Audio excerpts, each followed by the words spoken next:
per sec. Okay. I forgot that I didn't download the actual script. We're on air, so. I'm sorry. I'm having trouble with my device. I'm having trouble with my device. I'm gonna have to switch devices. Sorry. Okay, we'll give you a couple minutes. Okay. Just trying.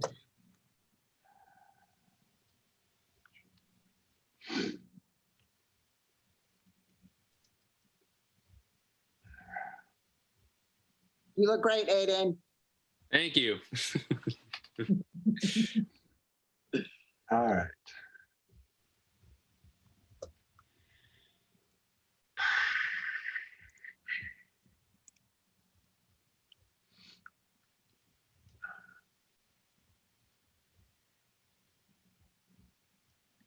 Oops.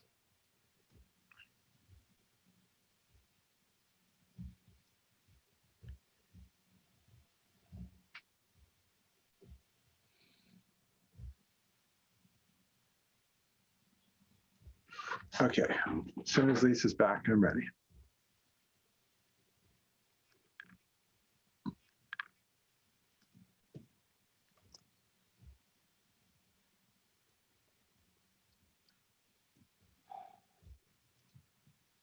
How has your guys' day been so far? Hot. Hot? Yeah, I think it's like 90. It's pretty toasty. Yeah, it's 94 in this room I'm in right here. It's like a sauna. Well, my room is nice and cool because, you know, we have this new building over here. Maybe we could set up City Hall in one of your. So the key is that we have to bring down the drapes or the window coverings because we have so many windows. And if we want the building to be cool, you know, we bring them down before we leave for the day. So. Makes sense. I just looked, I haven't been outside since this morning because I've been stuck in front of my computer on Zoom meetings all day. And so I just realized it was 97 degrees outside. I can't believe, I was wondering, why is it getting so warm in here? Yeah. That's insane. I had to decamp to the den where it is 11 degrees cooler. I might go to the basement because it's probably 20 degrees cooler down there. I highly recommend it. My brain, I think, is working a lot better than it was during the work session. Yeah. All right, I think we're ready. Yes? Okay.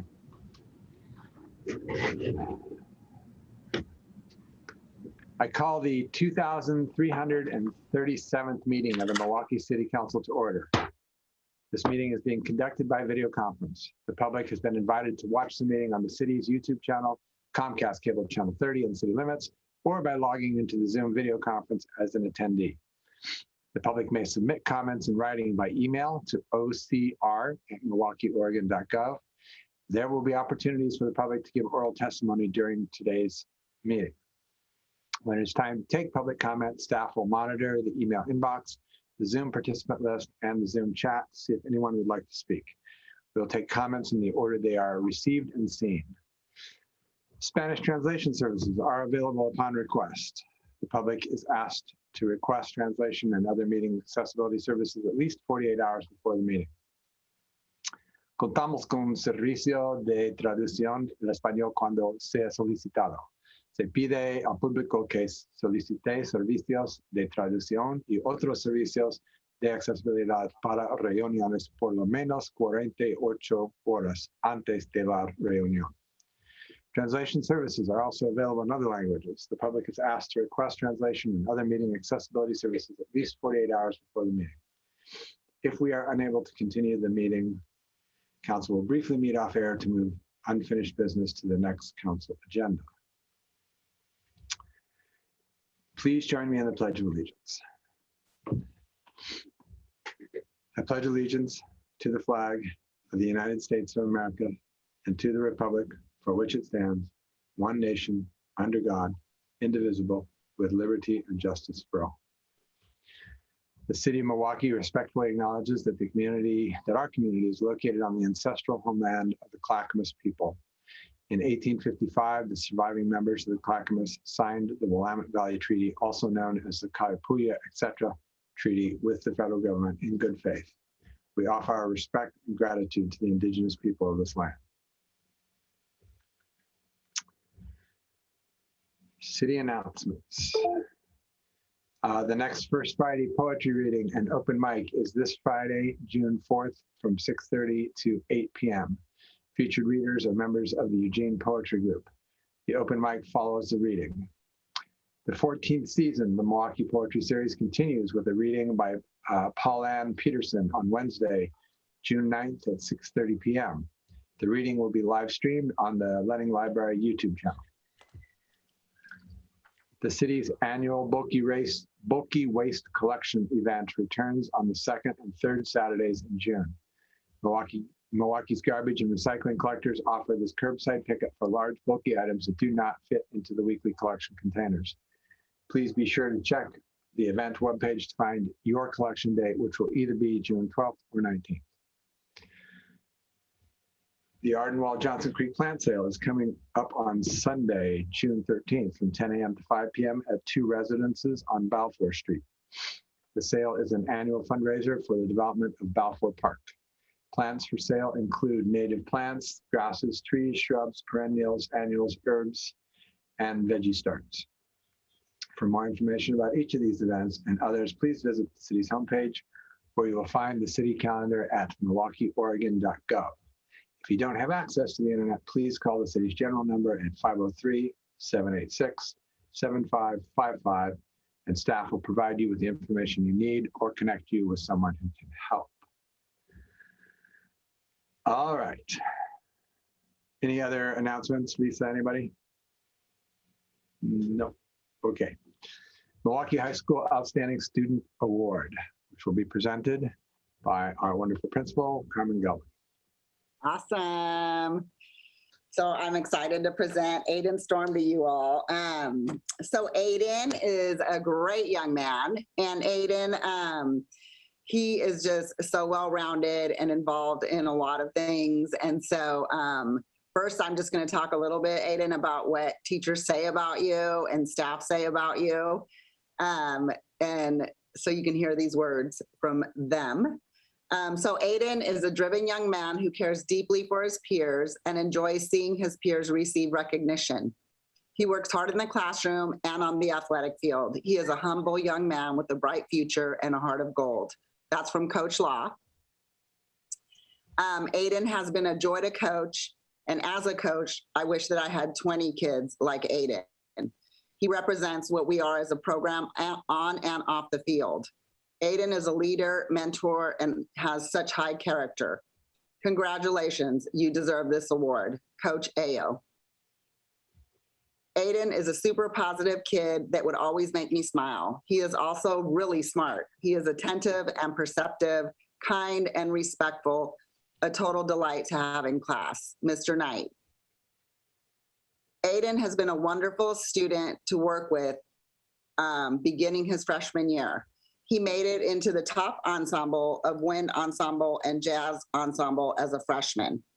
Though he is talented, it is very impressive that he has a great work ethic and desire to be better at his instrument and the musical genres he loves. Jazz and concert literature. He is very humble and a wonderful leader through his example of consistent work ethic. And he always encourages and supports his fellow musicians to be the best that they can. Aiden has made our bands better by his presence and his enthusiastic interaction with his fellow bandmates. I completely support his nomination of Student of the Month, Mr. Van Winkle. And lastly, Aiden has been consistently engaged throughout both distance and hybrid learning.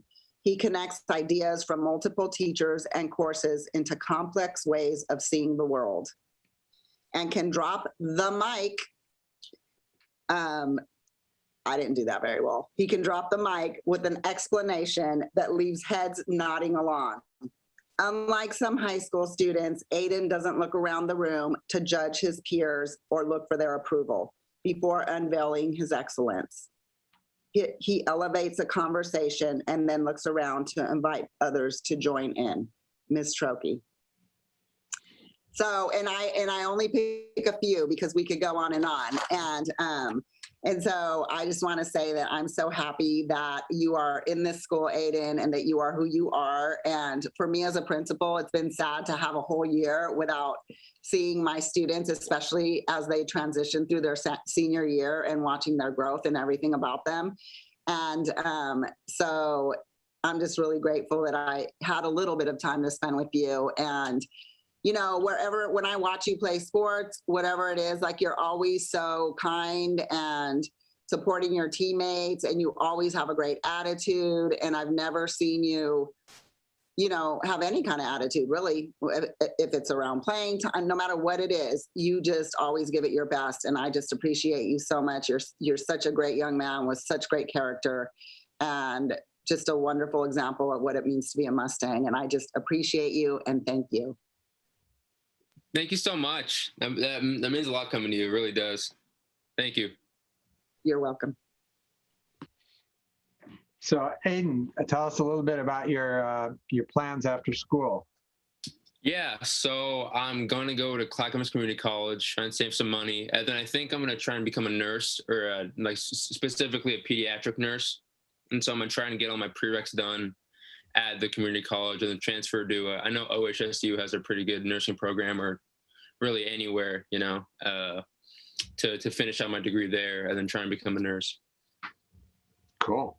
Yeah. Pediatrics is intense. All right. Well, who would like to start? I would. Okay.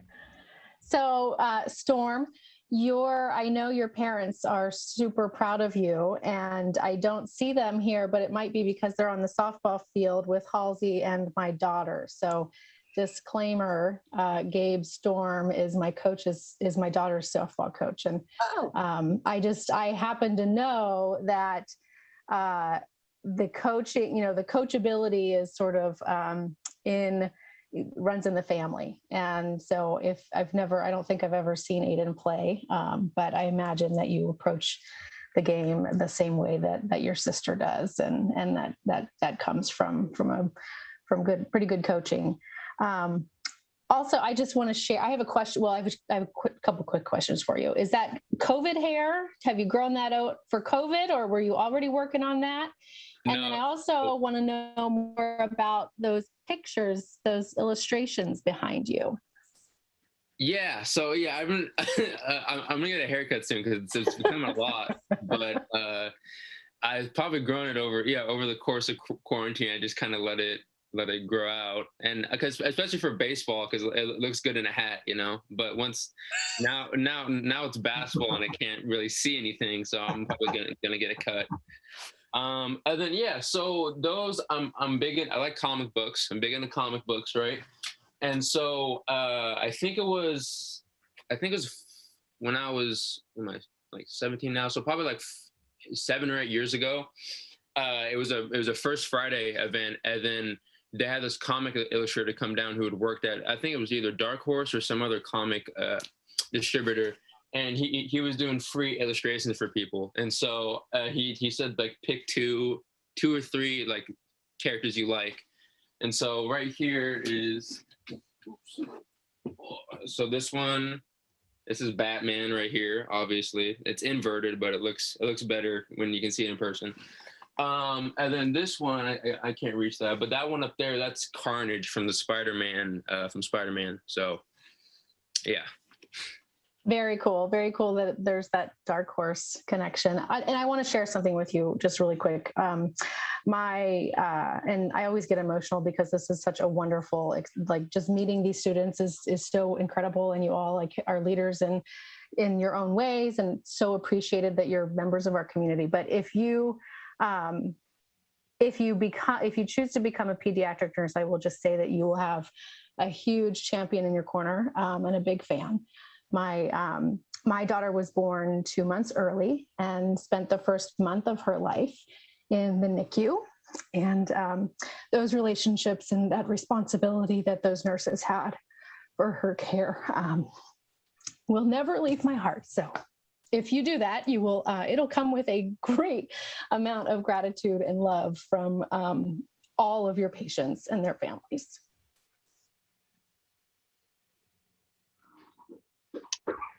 Thank you for that. It really, really means a lot.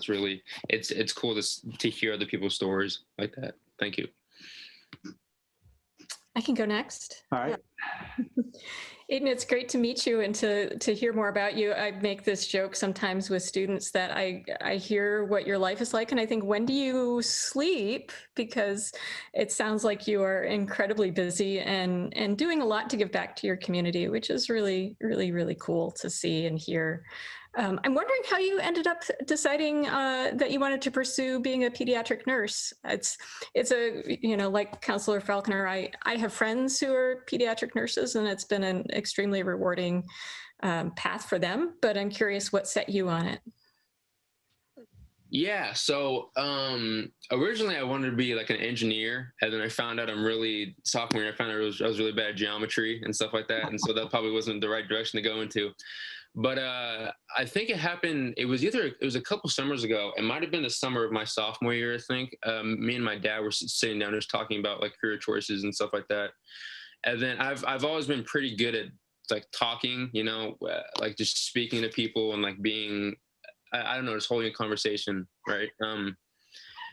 And me and my dad were talking about it, and he brought up, because he has a friend who's a nurse. He's not a pediatric nurse, but he is a nurse, right? He's an RN.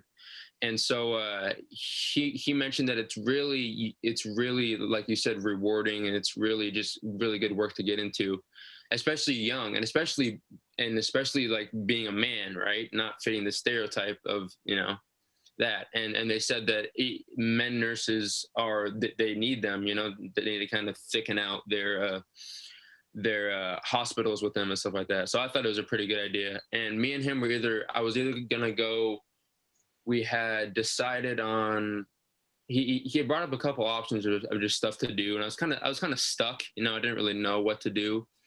And so I figured nursing would be a pretty cool profession to get into. That, or I either wanted to be that or pharmacist. And then I looked more into nursing and pharmacy and what kind of degrees and subjects you'd be learning. And I kind of liked the nursing field better, or just kind of the degrees that you had to learn to be a nurse better than being in the pharmaceutical industry. So it's a much cheaper degree to earn too. Yeah. I have a friend who's a pharmacist, and she's going to be paying those bills for the rest of her.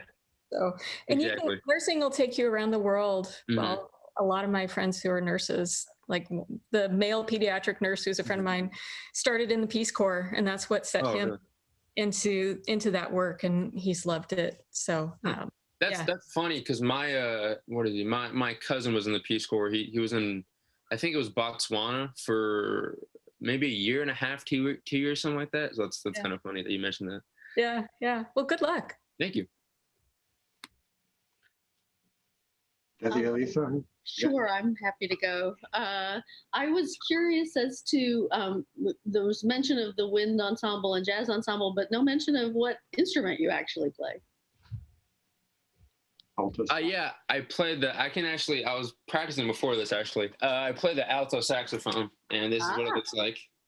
Okay. And so I picked it up 6th grade. It was either that or like orchestra or doing an elective. And I kind of, it's a funny story. The only reason why I picked that is because Lisa Simpson on the Simpsons played the saxophone. But it was funny because it was the wrong one. She plays like it looks like a tenor saxophone. So it was the wrong one, but that was kind of why I chose that. and I just stuck with it. And I started doing, at first it kind of felt like a chore, like all things kind of do. And then I stuck with it, I practiced a lot, and then I eventually, like, it was like a hobby, or it was like a fun thing to do, right? It didn't feel like a chore anymore. And so, so that's the story of how I played that. And then as far as like jazz and wind ensemble, so Mr. V, the band director now, was good friends with the then band director, Miss Bennett at Rao. And so he like comes down and would listen to our concerts and stuff like that. And so I that's kind of how I met him when he came down to the middle school. And then there's tryouts. And so a couple of my friends tried out for the wind ensemble, which is the top ensemble.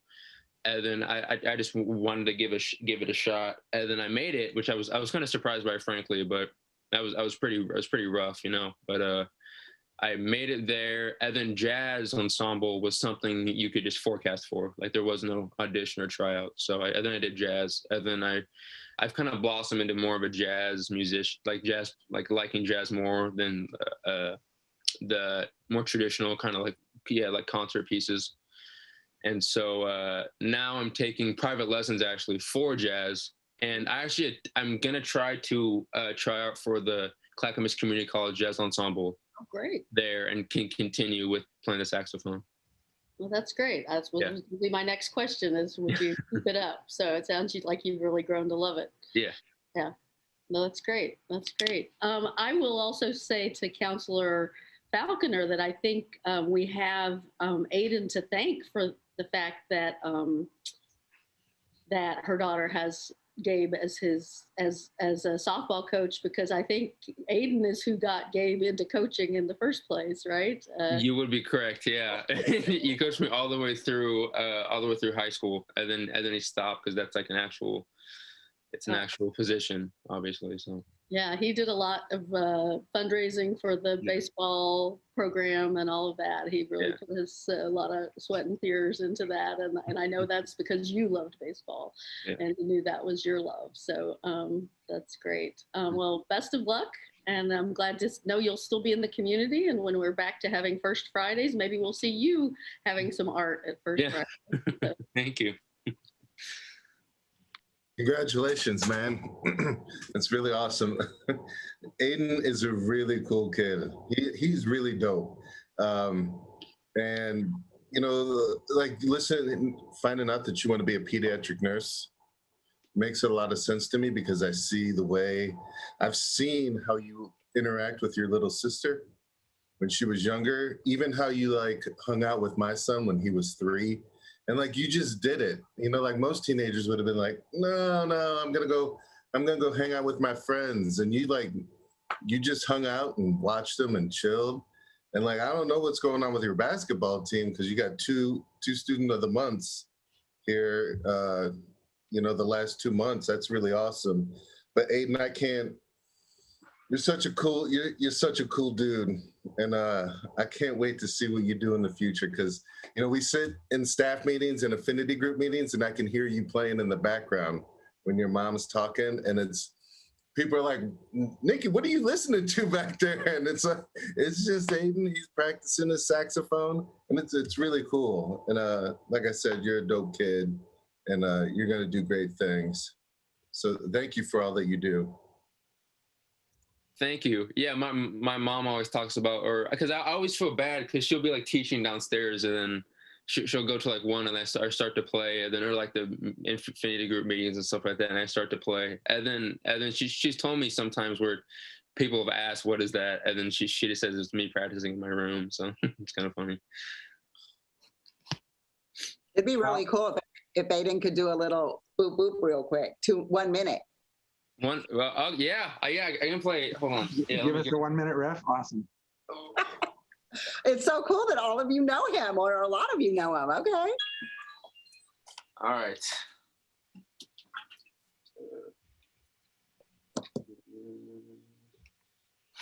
All right. So, hold on.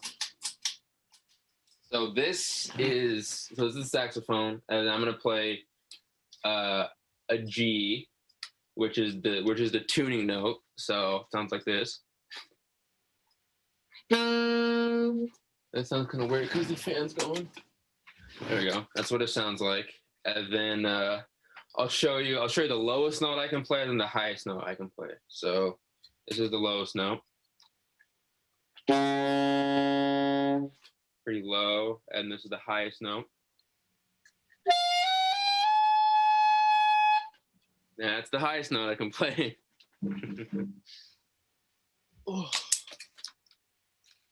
I promise you it sounds better. It's just the mic quality is really bad on the computer. So. Yeah. Awesome. That's one thing Zoom is not good for, is musical performances. Exactly. Well, it's awesome to get to meet you. I'm apparently the only one practically on council that doesn't know you. I'm super impressed both by, doing tough classes and sports and music. I know any one of those can consume most teenagers, and trying to do all three and doing them well, that's impressive. And I love the fact that you're looking at pediatrics. My best friend growing up ended up being working at a neonatal intensive care unit. He ran it in the night shifts, and he was a male nurse. So you can go really far in that field and do amazing things. I mean, there's a lot of little people running around out there that wouldn't be otherwise. So super glad you grew up here, and can't wait to see where you end up and what you do. Thank you so much. It means a lot. Thank you. Scott, I think you're going to have to put up there we go. The City of Milwaukie is proud to recognize for outstanding student achievement in academics, civic engagement, and extracurricular activities at Milwaukie High School, Aiden Storm. Let it be known to all that on this first day of June 2021, the City Council of the City of Milwaukie and Municipal Corporation in the County of Clackamas and the State of Oregon recognize this student as an excellent example of the bright future of this community and nation. Thank you. And traditionally, I always did a picture with each student for whatever. If now that COVID is more or less over, look me up and we can go do that picture whenever, wherever. Cool. Perfect. Sounds great. All right. Awesome. It was awesome to meet you. Thank you so much. Thank you, guys. Bye. Thank you, Aiden. You rock. All right. Any big changes since, what was it, 2 weeks ago? I can give you an update on, we're having an awards assembly. So we have 77 students that are getting scholarship awards. And that's happening on the 9th. Look, I had to look at my board. There's so much coming at me. On the 7th, we're having a pride party on the football field around the track. And we have booths. We have a card making stand. So our students put together little card kits we ordered so kids can make cards. We have a tattooing, fake tattoo stand. We have button making. We're going to have poetry reading after school, or second, not after school, but we're going to have poetry, spoken word, and things like that. And then we have just different booths and informations, and the living room is going to be here, and they're going to have a booth, and a couple other organizations. So obviously it's not as big as we would have liked, like the first one we had, but we still want to continue to support our kids and our tradition of inclusivity and honoring everybody. So we're really excited about it. And then graduation is on the 15th. It's now been moved to Providence Park. So we get to have one graduation instead of two, and people can bring a lot more family members and support up to somewhere between 10 to 15 kids, or 10 to 15 family members or friends. So that's exciting. And we'll be checking out the facility tomorrow. So lots of last minute kind of trying to get it all together and get it so that we can do that. Well, we will do it. So that's how we roll over here. So, Cool. And I think that's, and then just our kids, I just have to say, like, their advocacy for equity and inclusion, and they're very outspoken, and they're very supportive of our school and other schools, and really take leadership in that role to make sure that kids feel safe. And if they don't, they want to support them, and they go into action. And so I'm really proud of our students for doing that, because they lead with love, and And they just have. And it's just been such an inspiration and such a gift to me as a principal to have such a wonderful student body. So I just feel very blessed. That's where we are right now. Cool. A lot going on as usual. Yep. Thank you for allowing me to bring another wonderful student to present to you. Thank you. It's our pleasure. Trust me. Yeah. So, all right, everybody. Have a great summer. Try and stay cool. Thank you. You all have a great summer as well. Bye-bye. All right.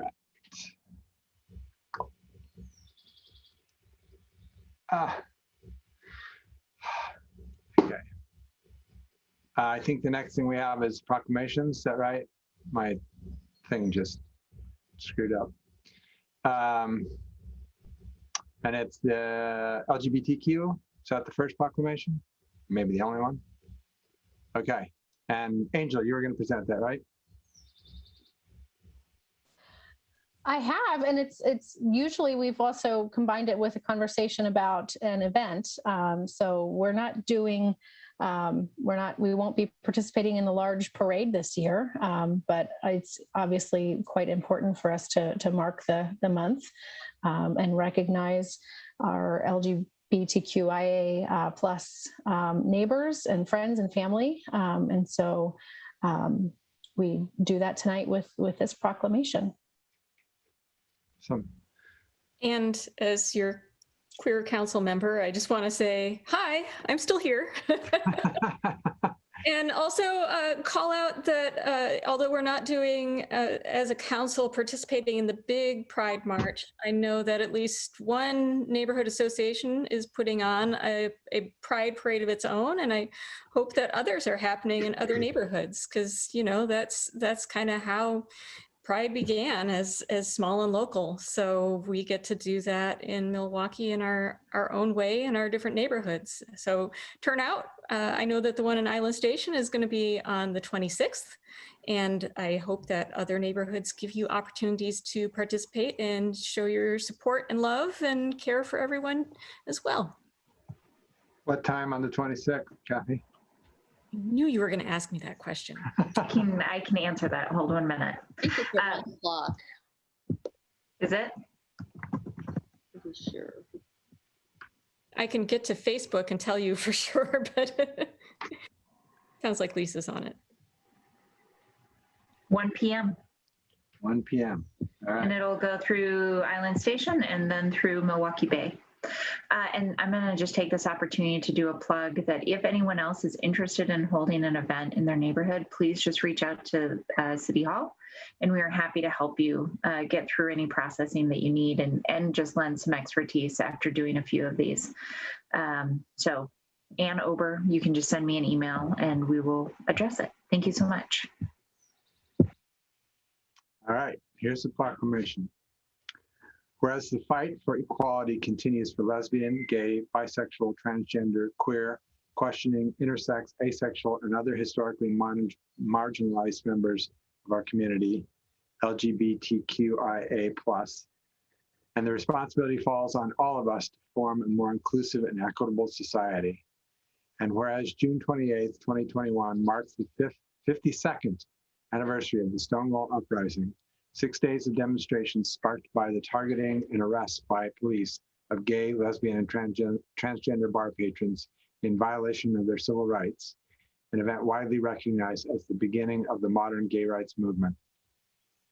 And whereas history has failed to properly recognize the role of leaders of the Stonewall Uprising, including Marsha P. Johnson and Sylvia Rivera, transgender women of color who helped spark this movement. And whereas on June 2nd, 2000, President Bill Clinton declared June to be Gay and Lesbian Pride Month to commemorate the June 28th, 1969 Stonewall Uprising. And on June 1st, 2009, President Barack Obama expanded the commemoration by declaring June to be Lesbian, Gay, Bisexual, and Transgender Pride Month. And whereas the 2015 United States Supreme Court decision in Obergefell v. Hodges required all 50 states to grant and recognize same-sex marriages, marking a major victory for LGBTQ Americans and their families. And whereas, despite the progress of recent years, LGBTQIA plus Americans and transgender Americans in particular continue to face discrimination and new attacks by state governments and other political figures on the legitimacy of their human rights, including their very right to exist. Now, therefore, I'm Mark Gamba, Mayor of the City of Milwaukie, a municipal corporation in the County of Clackamas in the state of Oregon, do hereby proclaim June 2021 as LGBTQIA plus Pride Month in Milwaukie in support of our LGBTQIA plus family, friends, and neighbors, and to state that love is love. You are valued and welcome, and your city stands with you. And just because we get questions about it all the time, we have really adorable, lovely stickers, and they will be available at the city booth if people want to come by and pick up one of our lovely Pride Month stickers. We made a lot of them this year, so feel free to come on over. At the booth? Yeah, we are going to be doing a city booth at the farmers market. It's out front of City Hall. So people can come by and pick up stickers there if they're interested. I also just want to call out, we've been supporting a second event this year that's being done by the community for a different event. And I was hoping that maybe Councillor Nicodemus could just speak briefly about that because they're around the same time period and we're supporting both of them. So I don't know if he's comfortable with that or if we're talking about it later, but if not, it'd be great.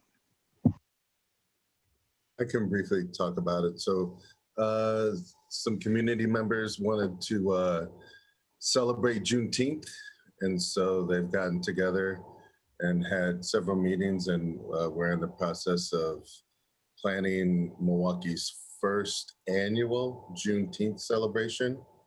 And you know, it's still, even though it's right around the corner, we still got a couple steps to go, but we'll know more by the end of this week. So it'll happen Saturday, June 19th, and the time, we're still working on that. So, was that good? That was great, but I believe it's also going to be done at Milwaukie Bay Park. Is that correct? Yes, yeah. Perfect. Yeah, thank you.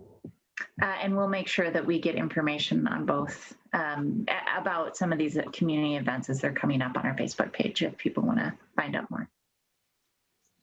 Council is scheduled to do a Juneteenth proclamation on at the June 15th meeting. And before you all email Jason asking about the booth, he does have plans to contact you about the booth. So all in due course. And I also wanted to point out, I think for the first time in city history, that the Progress Pride flag is flying in front of City Hall. That was just raised this morning, and it replaced the state flag for the month. And it's the Progress Pride flag. I don't know all the history about it, but I know it was designed by a local designer, flag designer. So very cool.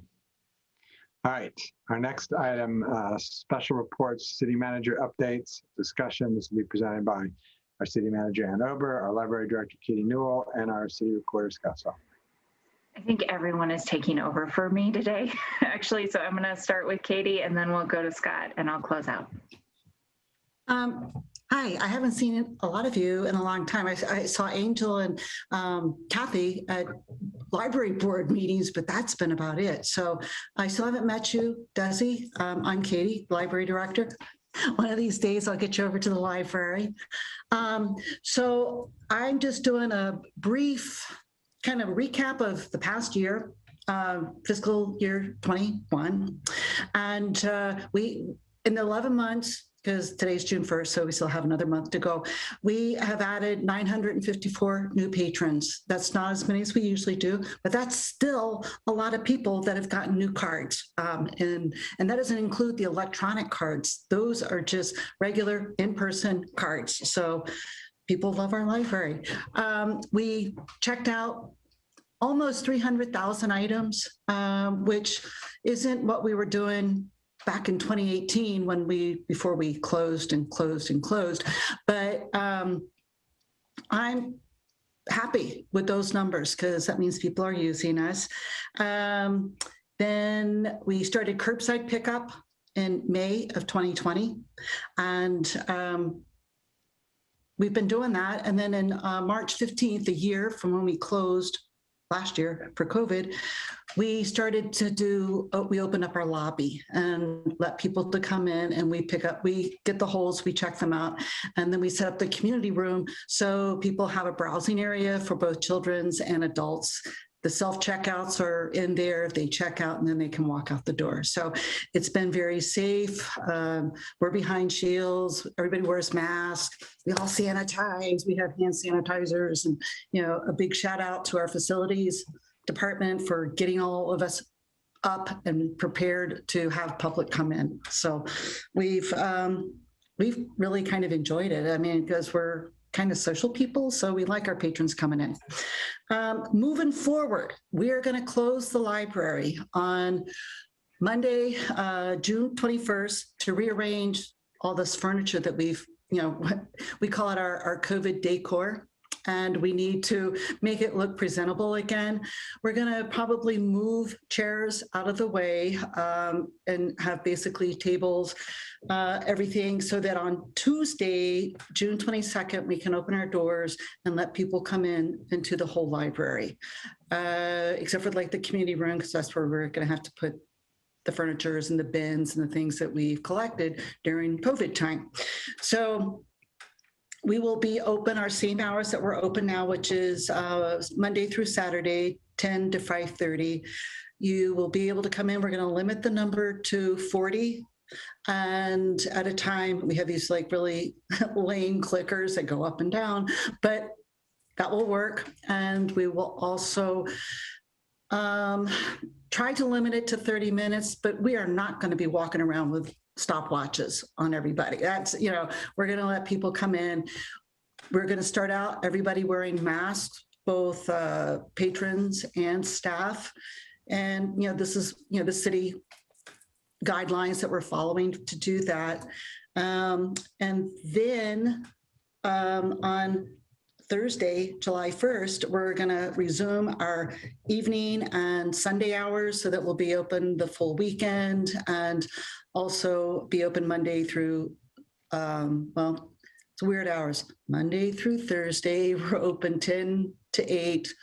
Friday, Saturday, we're open 10 to 6, and Sunday will be open 12 to 6. But we will start doing that on July 1st. And of course, it doesn't really make sense because then we're closed on Sunday, July 4th, because as a 7-day operation, we close on the actual day, but then we'll be open on July 5th. But we wanted to go ahead and start it with the beginning of the fiscal year. And so we decided we're just going to go ahead and do it. Some of the other libraries are going to change theirs and like on July 6th or, you know, something like that. But it's just like, no, we're doing it on the 1st. So that is pretty much it. I just wanted to let you know that we are moving forward, and we'll our numbers will grow. So I'm looking forward to seeing some of you on the day that we're closed, that Monday, for the council breakfast thing, and looking forward to seeing you in person. We will have our masks on, but, you know, it'll be good to see everybody. So any questions? Kathy. Yeah, Katie, thanks for the update, and I'm excited to hear that. And I was just in the lobby today myself. Oh, I missed you. I was there from 12 to 1. I know I'm going to get this question, so I'm going to ask it right here and right now. Are you allowing the conference rooms to be checked out, or are any of the community meeting spaces available? And they will not be available. You don't have a time frame for that or any of that yet? Okay. No, it all depends on the numbers and when things, you know, when we get direction from the Oregon State, you know, the health authority, and we get it from the governor. But right now we're not having meetings or programs inside. We're doing summer reading started today, and we're going to have programs Tuesdays and Thursdays out in the park for the kids, and they can come by and pick up.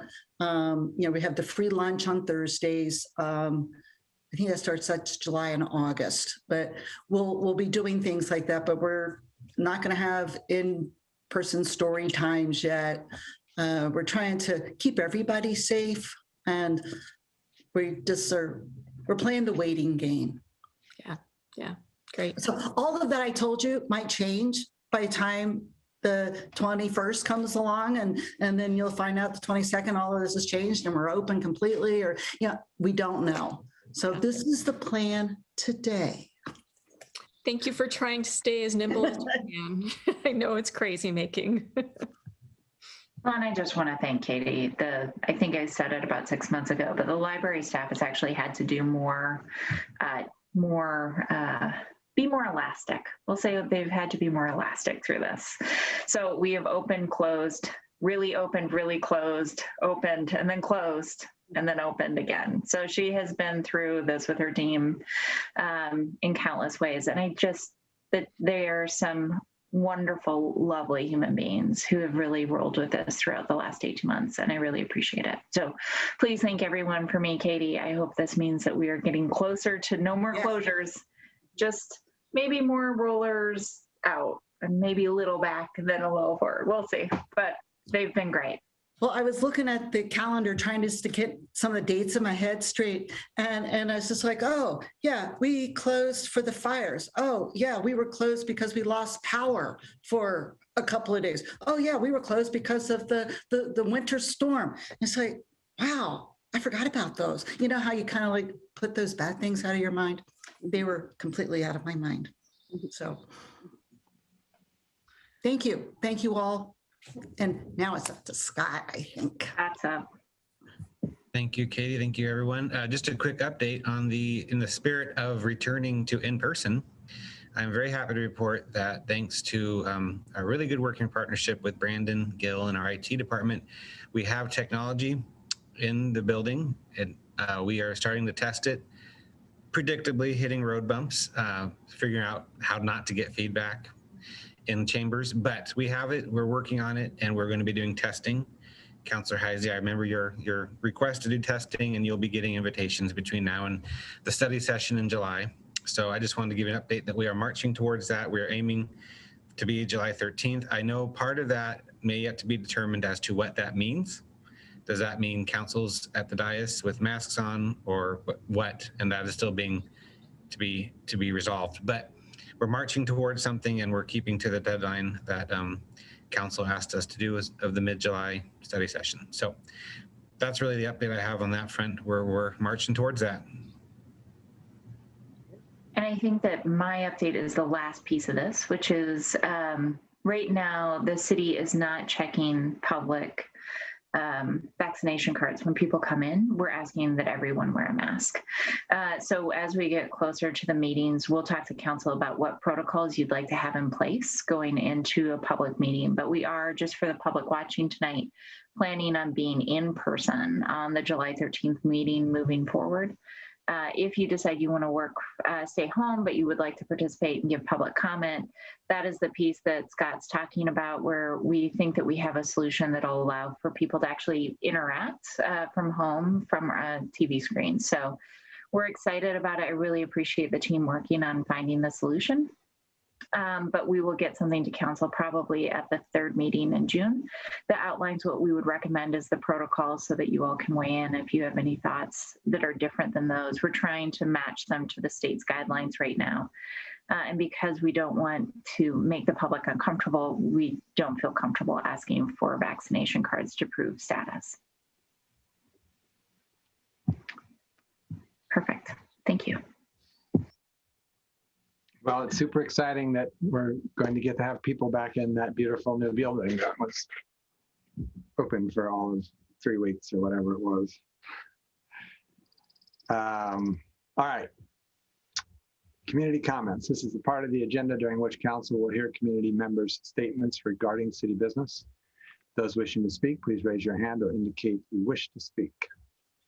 Before you make your comments, please state your name and city residence for the record. If you would like the city to follow up with you, please submit your contact information to ocr@milwaukieoregon.gov. As council has other business items on the agenda this evening, speakers will be limited to 3 minutes each. Because information provided during the community comments may be new, the city manager will respond at the next council meeting to those comments that require follow-up. Before we begin, is there any follow-up from the May 18th community comments, Ms. Over? There's not. Scott, do we have anybody that wants to talk?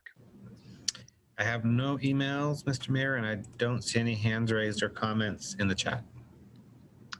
All righty then.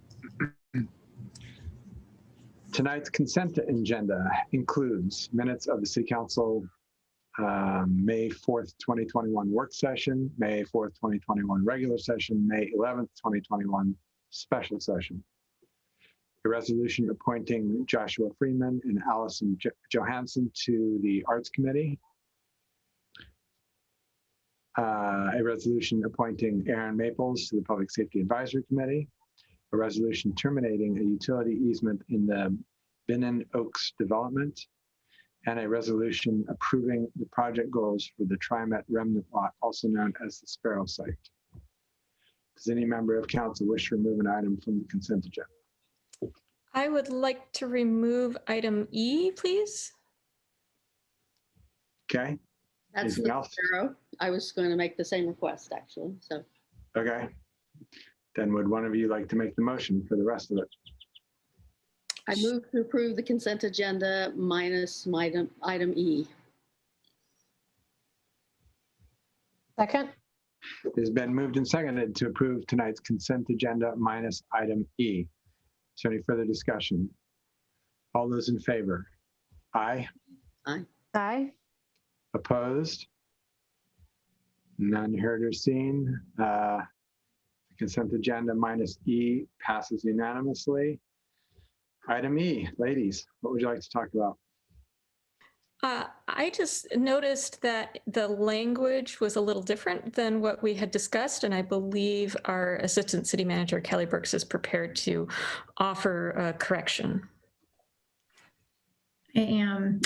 Yes, my apologies. What's in your packet didn't reflect the final motion that was offered by Councillor Falconer after the conversation. So I believe what would actually best reflect that is to amend the resolution to add a sentence to goal 1, which is on page 2.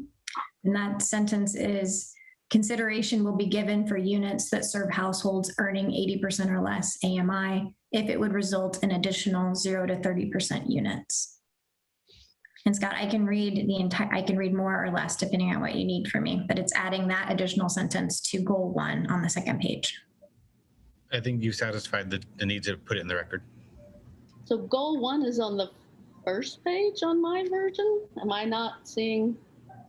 My apologies. It's the first goal, regardless of the page. So after you get through the whereases and it talks about the goals for the projects, it's the one next to numeral 1. RS 27 in the packet. And can you read it again, please? Absolutely. Consideration will be given for units that serve households earning 80% or less AMI if it would result in additional 0 to 30% units. That work?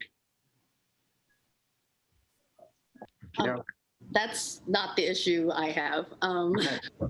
I mean, I think that is my recollection of what we spoke about last time. I've been thinking about this a lot since then, and I think I'm going to vote no on it because I do think we should be prioritizing home ownership. I think it's our only opportunity of the many things going on around town for affordable housing, the only present opportunity on the near horizon for home ownership. Hopefully we'll have other opportunities in the future, but I feel like we should, we had this discussion before, so I don't want to belabor it now, but I just want to explain why I'm voting no on this. My apologies. I have one other small thing since it's open, Scott, and Mayor and Council. The date actually also needs to be corrected on the last page of the resolution. It said May 18th. It should be June 1st. So It'll get changed, updated. Thank you. All right, I will entertain a motion now.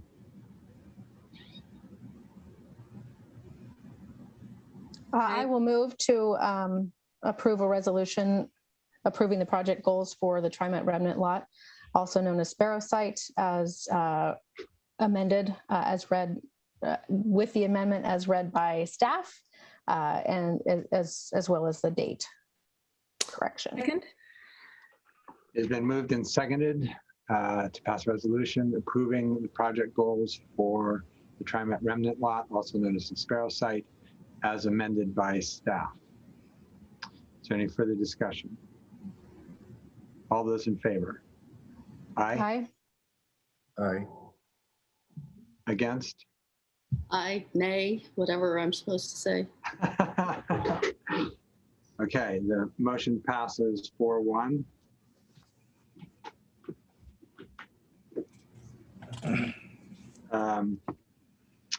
Council will now proceed to the hearing item on the agenda, adoption of the supplemental budget, and then we'll go back to the other item later. So, who is Bonnie? Yeah, there she is. Didn't see her. You presenting this? I am. So good evening. The supplemental budget before you tonight includes 2 items. The first item is in accordance with Oregon budget law. It's when appropriations of funds is adjusted for more than 10%, it is required to hold a public hearing on those changes. This applies to the Affordable Housing Fund, or which is also known as the Construction Excise Tax Fund, or the CET Fund. In fiscal year 2021, the city received a grant from Oregon Business Development, which is on the intergovernmental line item in the resolution, of $123,000. But in addition to the Oregon Business Development grant, we also received CARES Act funding in fiscal year 2020 for $132,000. And that $132,000 was actually originally put into the general fund. And that is now being transferred out of the general fund back into the Affordable Housing Fund.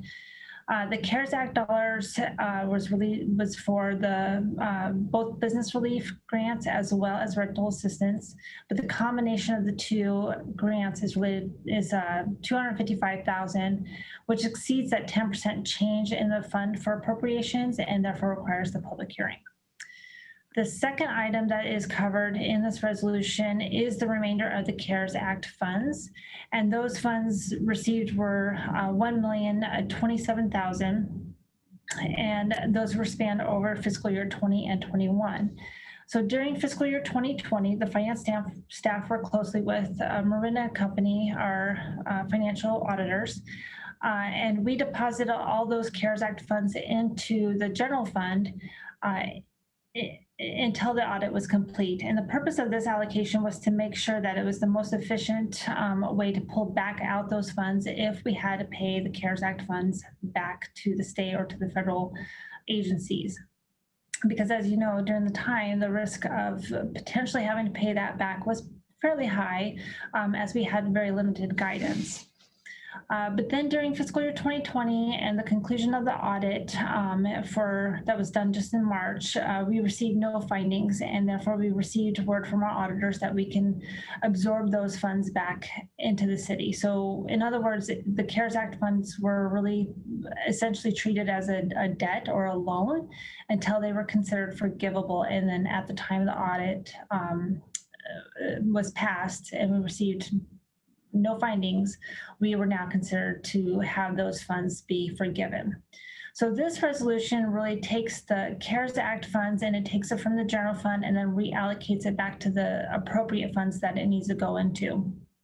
And these expenses are related to both payroll and materials and services. And they're primarily related to unexpected needs during the pandemic. So for example, the IT department spent approximately $98,000 related to technology needs to accommodate staff going back home to work. And then things like the subscription for Zoom and some other items. And then we also have personal protective equipment. And then we also have a major expense related to employees and being paid but not being able to work on site. So those payroll dollars don't necessarily get reallocated back to personal services.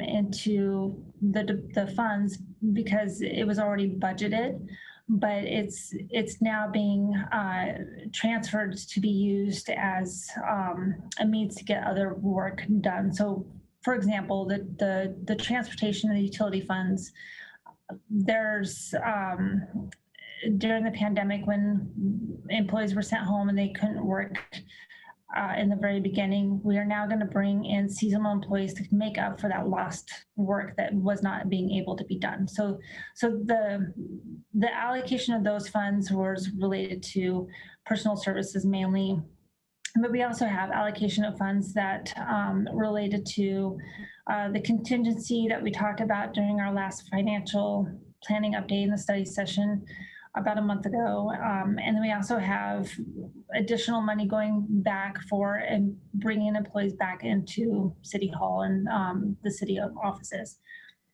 So overall, this resolution is really to just clean that up and to transfer back the general fund money back into the other funds.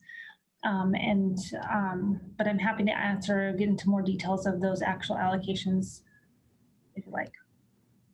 And Mr. Mayor, before we get too deep, you need to open the hearing. We skipped the opening in the conflict of interest section.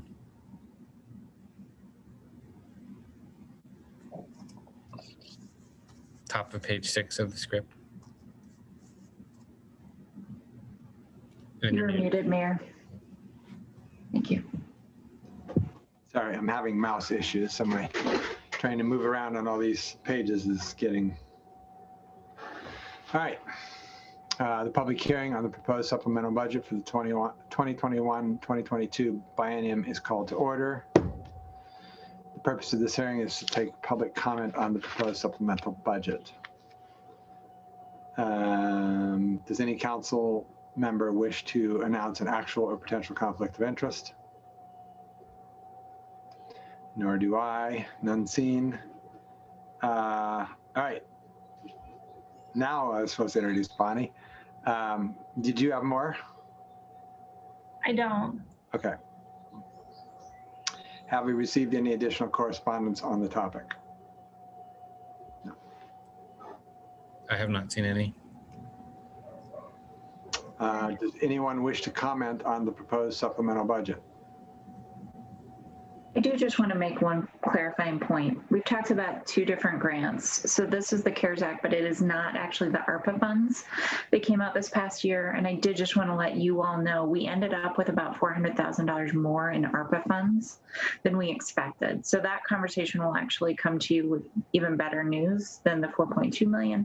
But this was only the reimbursement cash from the CARES Act and the other grant. Okay. I don't see any hands raised or comments, Mr. Mayor, or emails. All right. And I'm going to skip that part.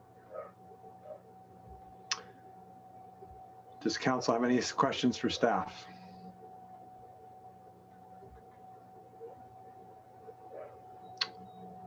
Nope. If there are no more questions, I will entertain a motion to close the public hearing.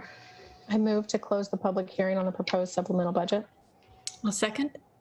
It's been moved and seconded to close the public hearing on the proposed supplemental budget. All those in favor? Aye. Opposed? And heard. Public testimony portion of the public hearing on the supplemental budget is closed. Is there council discussion?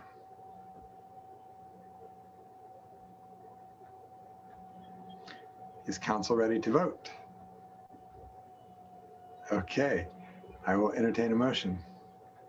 I move to approve the resolution authorizing budget supplemental for the 2021-2022 biennium. Second. It has been moved and seconded to approve the resolution authorizing budget supplemental for the 2021-2022 biennium. Any further discussion? All those in favor? Aye. Aye. Opposed? None heard. It passes unanimously. Council will now return to the business item part of the agenda.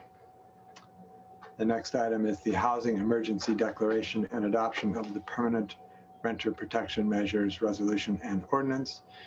and this will be presented by our interim community development director, Kelly Brooks. Hello, everyone. I don't have a lengthy presentation for you all. I know you've talked about it many times. Layla and Christina were here, I believe, in March to get your guidance on what to do in terms of establishing permanent protections in the wake of the state having adopted SB 608. And so what you have in your packet is an ordinance that we'd like you to consider adopting tonight, which does make the renter protection. The real difference between the city's protections and the state protections is in that year one, to get 90 days of notice rather than 30 days. So there is one small edit to that ordinance that I would propose at the suggestion of our city attorney when the time comes. But before I do that, I just wanted to offer this time up for conversation and discussion. Anybody have any comments or questions? I would just say thank you for pulling. I mean, I know Christina probably did a ton of work putting all of this together. I think it was a wonderfully done, thorough summary of a lot of the work and a lot of the conditions that continue to exist and that are getting worse. And so I just really appreciate all of the work, including you, Kelly, for stepping up in yet another interim role. You've been our engineering director. You've been now our interim community development director. I hope that to never lose you, but I also just sort of recognize that you're going to be one of the most employable people that I've ever known if you choose to leave us. So having that resume. Thank you. I am doing just a little test of a bunch of jobs I'm not qualified for, but yes, I appreciate the opportunity, and I'm definitely standing on the shoulders of, I have Alma's work, Layla's work, Christina's work, all of your work is in here, and I'm not giving it sufficient fanfare. But this is the culmination of all of that tonight. But thank you very much for your remarks. I appreciate them. I also just wanted to call out that getting this across the finish line this week took some extra special hard work from our city attorney. And he actually had to rewrite it multiple times to make sure it was in compliance with state law, and did some extra digging. So I just wanted to give him a little bit of credit for that as well. Yeah. Well, I really think it's a smart thing to do. I mean, it seems silly that we were coming back every 6 months. Once the state had passed the, SB 608, I mean, it seemed like we didn't need to be jumping through that hoop every 6 months. So I'm glad to see us moving to just a permanent protection here.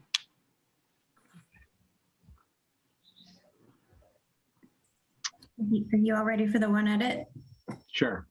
Okay, so the one change, I'm looking at RS 36.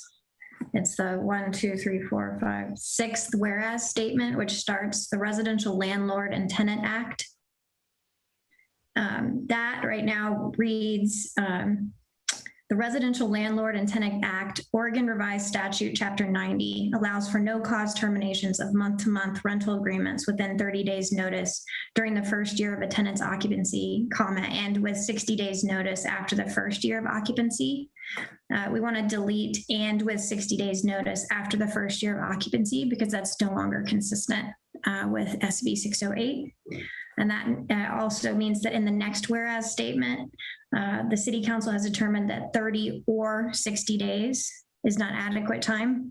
We need to delete the "or 60" from that as well. With those two edits, it's good to go. Okay. Unless Justin tells me otherwise. Okay. Got the thumbs up from Justin. Any other questions, comments, thoughts? All right, now I think this is needed doing right away, and I'm glad it's happening, and we'll just move forward with all the other things that have to be solved in this particular issue. So I would entertain a motion. I move to approve the resolution declaring an ongoing housing crisis as amended by staff. I'll second. It's been moved and seconded to approve the resolution declaring an ongoing housing crisis. Any further discussion? All those in favor? Aye. Aye. Opposed? None heard. It passes unanimously. All right. Then we have an ordinance to pass as well. So unless there's further discussion that needs to happen around that, I would entertain that motion. I can make that motion. I move for the first and second readings by title only and adoption of the ordinance relating to renter protections permanently establishing Milwaukie Municipal Code Chapter 5.60. I'll second. It has been moved and seconded for first and second readings by title only and adoption of the ordinance relating to renter protections permanently establishing Milwaukie Municipal Code Chapter 5.60. Is there any further discussion? All those in favor? Aye. Aye. Opposed? None heard. It also passes unanimously. Ms. Ober, would you please read the ordinance by title only twice? An ordinance of the City of Milwaukie, Oregon, relating to renter protections permanently establishing Milwaukie Municipal Code Chapter 5.60. And again, an ordinance of the City of Milwaukie, Oregon, relating to renter protections permanently establishing Milwaukie Municipal Code Chapter 5.60. Mr. Stopper, would you please poll the council? Councillor Beatty. Aye. Councillor Nicodemus. Aye. Council President Heisey. Aye. Councillor Falconer. Aye. Mayor Gamba. Aye. Motion carried 5-0. Ordinance 2202. All righty. Yes. I just want to ask a question because I realized I said as amended by staff on the wrong ordinance. There were two, so I don't know if it matters for the record, but I just thought I better clarify that with Scott since I caught it. So the correction was to which one was the correction to, Kelly? Correction was to the ordinance, but we approved as amended by staff for the resolution. So I'm asking you and the city attorney if we have enough on the record to make what is actually a pretty small edit to the ordinance to delete that verbiage with what we have in the meeting. But that language is in the resolution, not the ordinance itself, right? Am I making that? It's on, I believe it's in the ordinance. Yeah. It's in a whereas statement of the ordinance. Right. Let's run through the ordinance one more time if we could, please. Sorry. I'm sorry. Actually, just real fast, Scott, does that mean that we need to also read the ordinance and the change, or is it enough for us just to say as amended by staff? I think Kelly read the changes into the record already, and we've noted as a group that it's in the ordinance now.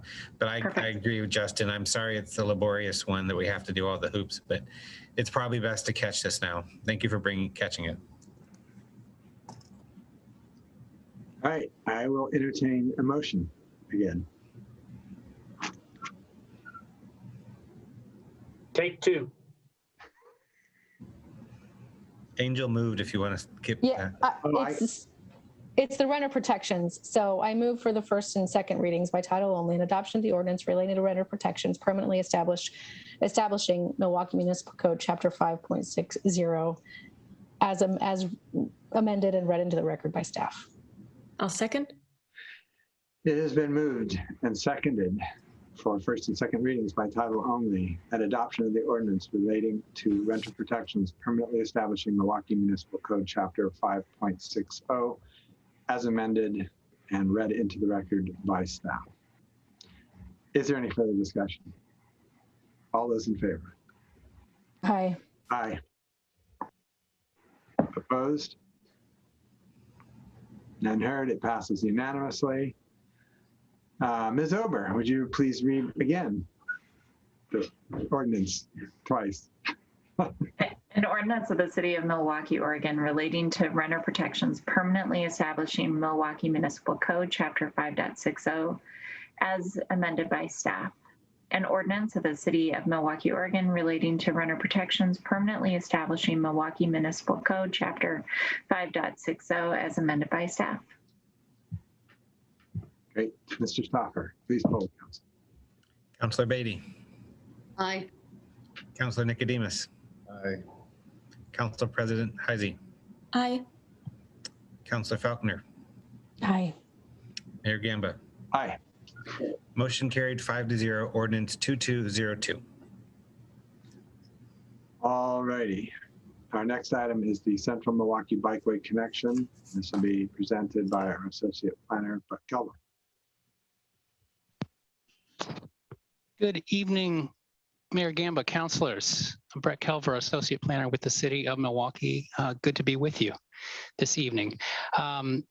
We have talked about this issue before, and I know we want to really just kind of dive in to get the discussion going for the benefit of viewers, some who may not be quite as familiar with this. I'll just give a really quick recap because we really do want to kind of allow the most time for discussion. So let me do a screen share here and get this started.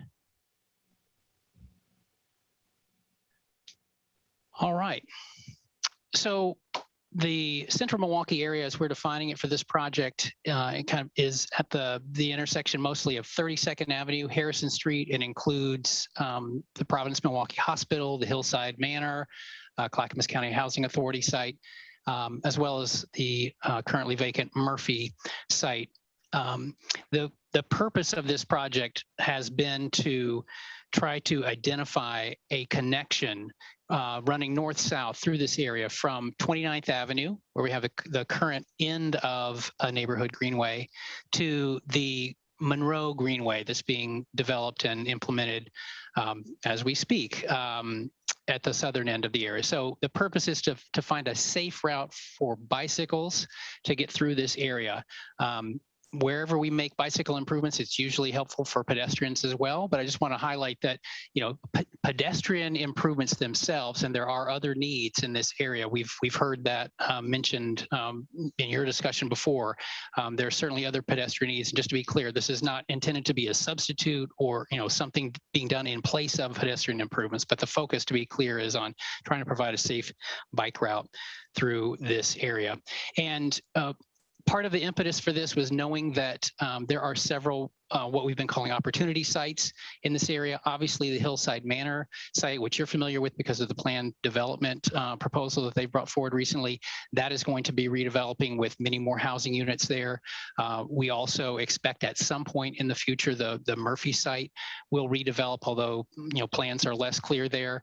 And most recently, we've actually had a land use application that was recently approved by the Planning Commission for the Providence Hospital site at the corner of Llewellyn and 34th for some senior housing there. So there are several things coming that we know, and that's been part of what's driving this effort to try to identify that safe route so we can start investing. And the three different route options that we have focused on with this project are outlined here. They all depend on the Hillside Manor site redeveloping to make that first connection from 29th through to Meek Street, and then they start going their separate ways. What we're calling the base case option, the one that was identified in our transportation system plan, or TSP, is shown in the dark purple or dark blue color here, and it involves running through or around the Murphy site and making some kind of a crossing of Harrison Street close to the railroad tracks. What we've referred to as option 1 is shown here in the yellowish color. It would take the route on Meek Street to 32nd Avenue and then use 32nd Avenue and cross at that intersection, make the Harrison Street crossing there before connecting to the Monroe Greenway. And then what we've called option 2 is shown here in the green or aqua color. That would also get to Meek Street and then use a more kind of neighborhood greenway type of route through the neighborhood here, Llewellyn Street to 34th Avenue, making the connection or the crossing of Harrison Street there and connecting through the city's water treatment facility site there. So just to to clarify here again, all three of these routes depend on the redevelopment of the hillside site and the completion of that road infrastructure, which is still a little ways off, but is coming. They all have to make some kind of connection, however they come in to the Monroe Greenway at this Oak Railroad Monroe intersection. It is going to be a few years, as I mentioned, potentially 7 or 8 years before the hillside site is finished and makes that important connection through 29th. So on the one hand, it does feel like there is a lot of time for people who are going to want to use a bike route through this area. It will feel like a long time, I think, before something is ready. But those of you who know how long it can take to get some things lined up and things built, funding set in place, we really don't have a lot more time before we need to make some decisions about how to invest and start preparing for making the safe route connection. So what we've tried to do with this project, it's really about trying to identify that best route, the thing that makes the most sense in light of all the different factors. And there are several. Some of them are a little opposed or don't always work together, but thinking about obviously safety, that's been one of the key ones. How to make a safe, comfortable, low stress, available for riders of all abilities to feel comfortable on. You all have talked about preferring a route that provides some kind of accessibility to the heart of the central Milwaukie area. Obviously, there's going to be more things happening here. Hopefully, we're hoping there's going to be some commercial development. Having a route that connects people to that. Cost is obviously a big factor. It's not everything, but cost is always a factor in the decisions that you have to make about how to use our limited resources. And then also just what can be implemented. Again, there is some time before physically things will be in a position to let bikes come through here safely, but it does take time to get things lined up. So what aspects of each of these routes make them more or less able to be put in place in the time frame that we need in the coming years. So there are pros and cons to each of these routes. We have taken this opportunity to try to assess those and weigh them in an effort to provide a recommendation, which we have provided a recommendation to you, but you are the ultimate decision maker. And in the discussions that we've had to date, there have continued to be some questions and some points where maybe you felt like there hasn't been quite enough information for you to feel comfortable making a decision. I guess I just want to emphasize that while we have made a recommendation, we understand that the decision is yours and that you obviously have to be comfortable with it. And I don't want you to feel like we are pushing a certain option. We certainly need on one hand to be able to explain or defend the recommendation that we've made, but at the end of the day, we're obviously going to implement whatever you think needs to be implemented and work in that direction. So just to be clear, we recognize that there are trade-offs with each of these routes. So with that, I think I will just quickly recap some of the pros and cons for each of the routes, and then I'll stop my screen share and just open it to discussion. I have some images, and obviously we have these route maps in here that if at some point it's helpful to jump back in and look at these, we can do that. But for the base case option, some of the pros for this, they include, it is clearly the most direct route in terms of making the connection that we said we wanted to make from 29th Avenue directly to the Monroe Street Greenway. It is impossible to argue that there is a more direct route. This would be it. It really minimizes the vulnerability points for users. Whether it's an at-grade crossing or something that goes over or under Harrison Street, there is either 1 or 0 crossing of a major street, and that's undeniable as well. In terms of the cons, as we've assessed them, our read is that, and this has been kind of from the beginning and part of how this whole project came to be, that an at-grade crossing of Harrison Street so close to the railroad tracks is just a non-starter. I mean, the railroad and ODOT both have to sign off on that. There is a process, and we could certainly spend some time and effort looking more into that, but we have gotten a fairly firm read from the beginning that an at-grade crossing would not be very workable or easy to implement. That said, a separated crossing, either going over Harrison or somehow under, even though we know there's a lot of utility work that would need to be done there. That would present a very safe option. It's also very expensive and depends a lot as well on the question mark of when and how the Murphy site redevelops. With route option 1, the one that utilizes 32nd, it also is fairly direct. I mean, once you get to 32nd Avenue, you're going straight north-south on 32nd Avenue to make the connection. It also delivers the thing that we heard you say is a value, which is providing direct access to the heart of this area. It also uses some of the infrastructure that we already have in place. That is, we do have a signalized intersection where people can cross.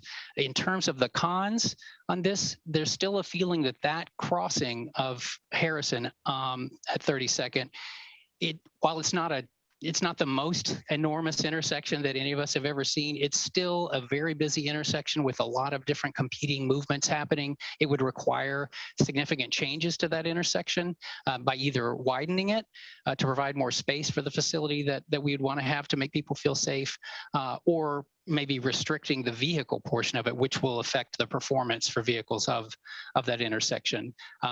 It would also require, folks to wait at the signal trying to cross.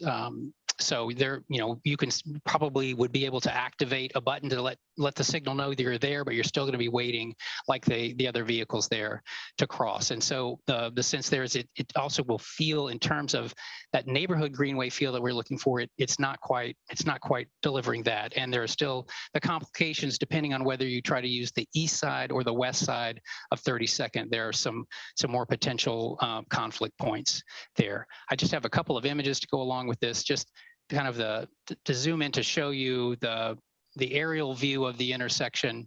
Some of the conflict points that we've identified with, if you try to develop a west side facility, it would involve some changes to access to the Kimmy's Market on the northwest corner, would probably involve either acquisition of some or all of the Purdy's site, the triangular site here. Brett? Yes. Brett, I'm really sorry to interrupt. Yeah. You're doing great. Okay. But part of our council just dropped off because there was a power issue for 2 of our council members. Okay. And I want to make sure that they get the information. So if you wouldn't mind just taking a 2-minute breather, and no problem. And we'll see if people can come back on. Thank you. Where did that happen? Do you know how? Should I go back a little bit, or? No, it was within the last 2 minutes. So if you Okay. just give us a minute, and Okay. we'll see if other people can jump back on. Just think, everyone, we're really close to being in person. And this is the first time I think this has actually happened. So Whatever Actually, power thing happened to them fixed my mouse. well, that's helpful. Mayor, do you want to take a 5-minute break, just since we have the time, and we'll come back? Okay. Let's take 5 minutes. Just turn your camera off and mute.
We are on air.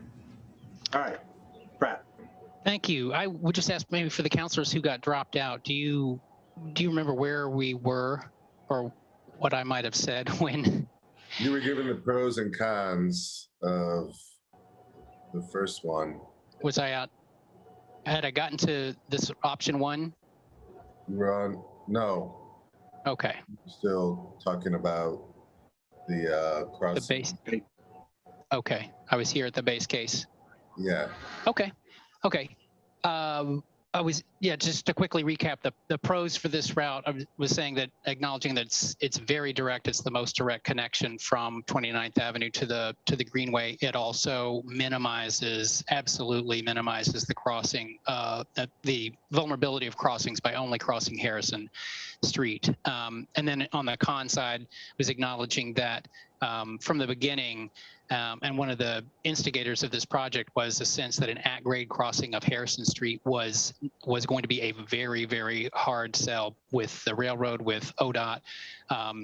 And so considering an overcrossing or undercrossing, one of the cons for those options is the cost, obviously, and also the tied in aspect of it that it has with the Murphy site redevelopment, which obviously the city is not in charge of, and which is still a bit of a question mark. With respect to option one, the route that utilizes 32nd Avenue to cross Harrison Street, while not the most direct, is still very direct. Once you get to 32nd, you're using 32nd to make a pretty direct connection to the Greenway. It does provide that access and connection to the heart of this area where we're expecting more, as well as more residential units, probably also some new commercial activity as well. And that was expressed as a value by the council, is providing some kind of connection to this area. It utilizes to some degree the existing infrastructure that we have. We obviously have a signal at 32nd Avenue. That does lead us a little bit into one of the cons of this option, which is the intersection would need significant improvement, either narrowing the vehicle travel lanes in order to provide space for a separated facility, or acquiring more right-of-way to maintain the current vehicle function and provide a safe, protected crossing. And it was also noted that while it's not the most enormous intersection that we have in town, even it still has a little bit less, that crossing has a little bit less of a neighborhood greenway feel. It's still a signalized intersection. Users will have to wait, just like any other vehicle, to cross it there. And there's also a lot of question marks about what the actual cost of this would be in terms of improving the intersection to the degree that would help it work. Just for reference, I've got just a couple of images here. I was showing an overhead view of the intersection 32nd coming through across Harrison. You can see the right-of-way is not entirely aligned here. The Purdy site, if we were to keep the current vehicle function, we would need to acquire a portion of the Purdy site to provide that facility. There would also be some impacts to access on the Kimmy's Market site. And depending on whether you try to make the crossing of Harrison Street on the west side, which is currently doesn't even have a functioning crosswalk because of turning movement conflicts.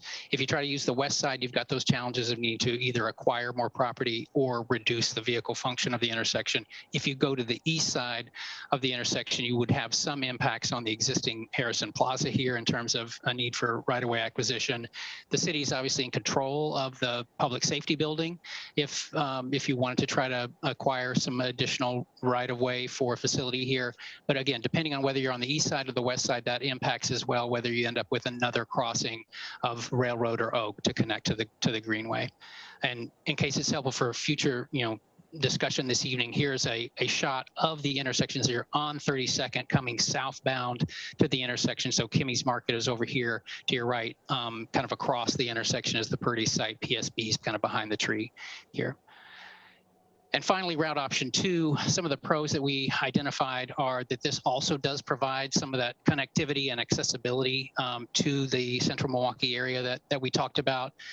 It does utilize these kind of quieter, a couple of quieter neighborhood street segments on Llewellyn and 34th to make the connection. It would take advantage of what we expect to be an improved crossing at Meek anyway, because of the TriMet bus stop here. We expect that people will be crossing to access that, as well as the hospital facility. And then, you know, the city is in control of this water facility site here for making the final connection to Oak and Monroe. In terms of costs, because there isn't a significant, you know, improvement of an intersection as big as 32nd, the cost in general we expect would be quite a bit lower. And so this feels like a more implementable option. In terms of cons, it is clearly the most indirect route. It involves the most crossings of streets.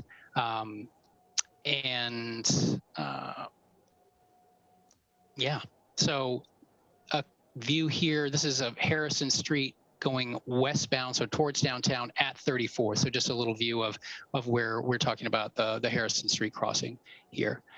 And then just again, in case it's helpful for reference, this is the intersection Monroe Oak Railroads. This is coming from the intersection at 32nd and Harrison to this current three-way intersection. This is where you would come in more or less if you were choosing option 1. Option 2 would come in from the left here through the city's water treatment facility. And then this is the kind of the Monroe Greenway route. So with that, I think let me stop sharing and say, so again, what we wanted to just, I'm glad you've allowed time on the agenda for us to get into the discussion, and we just want to kind of try to answer your questions and see if we can help sort through the pros and cons to see what direction you think you want to go. Mr. Mayor, we did receive an email comment while Brett was talking, and I don't know if you want me to read that into the... Sure. Okay. It's from Jay Panagos, who is a member of our Public Safety Advisory Committee, I believe. Yep. He says this, and this was emailed to the OCR box. So, hello, Brett. The base option only crosses one main street, Harrison. The options 1 and 2 cross both 32nd and also Harrison. From a safety standpoint, would it be safer to avoid crossing 32nd and only cross Harrison for all cyclists, strictly from a safety perspective, not a financial perspective? That's the comment. I utterly concur with him. I'm not seeing any major change in this packet from the last time that convinces me to change my mind. As somebody who rides that route really regularly, probably 5 times a month easily. Not only going up and around and through, but having at least 3 more stops that you have to make if you're actually trying to get from point A to point B on a bicycle as a form of transportation, not as a toy, not as a recreation, but form of transportation, which is our goal, right? We are trying to increase mode share, bicyclists, pedestrians, and transit so that we reduce our carbon footprint. That is one of our major goals. And in order to do that, you have to make bicycling safe. You have to make it comfortable. You have to make it fast. So going way the heck out of our way and then stopping 3 times definitely does not make that a fast route. So anybody that's commuting through there, it probably won't use it. They'll probably just stay on 32nd.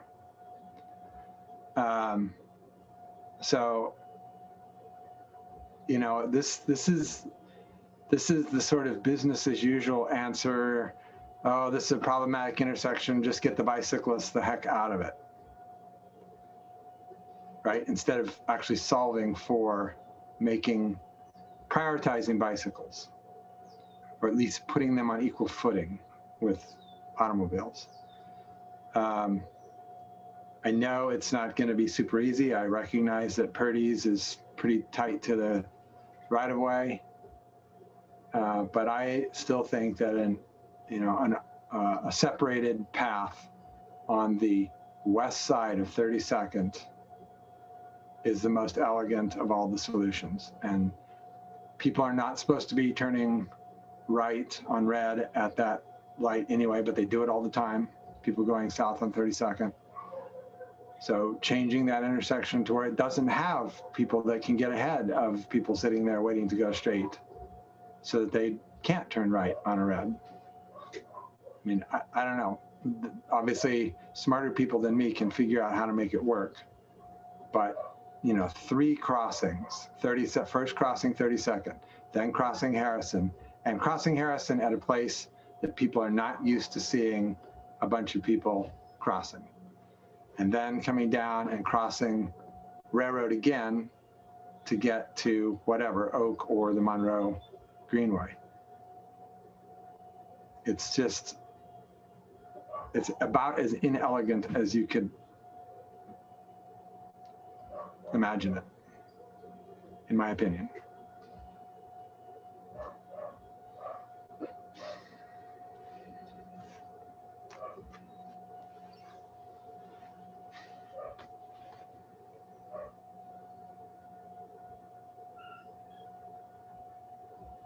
I guess I'll just say, I mean, I agree with the mayor. I think, you know, even if we choose one of the other option, I know people will continue to use 32nd.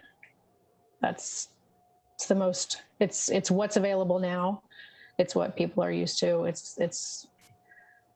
I completely agree about, you know, we design intersections and then we sort of, or we deal with problems, with conflicts by moving pedestrians and cyclists. We've already done it at this intersection. We've already removed a crosswalk so that cars have priority. We got to stop that thinking. Cars breaking the law, no less. No, we've removed the crosswalk. I know. There is no crosswalk, so we've made it illegal to cross. Right, and we did that to benefit the cars that wanted to break the law and turn right on red.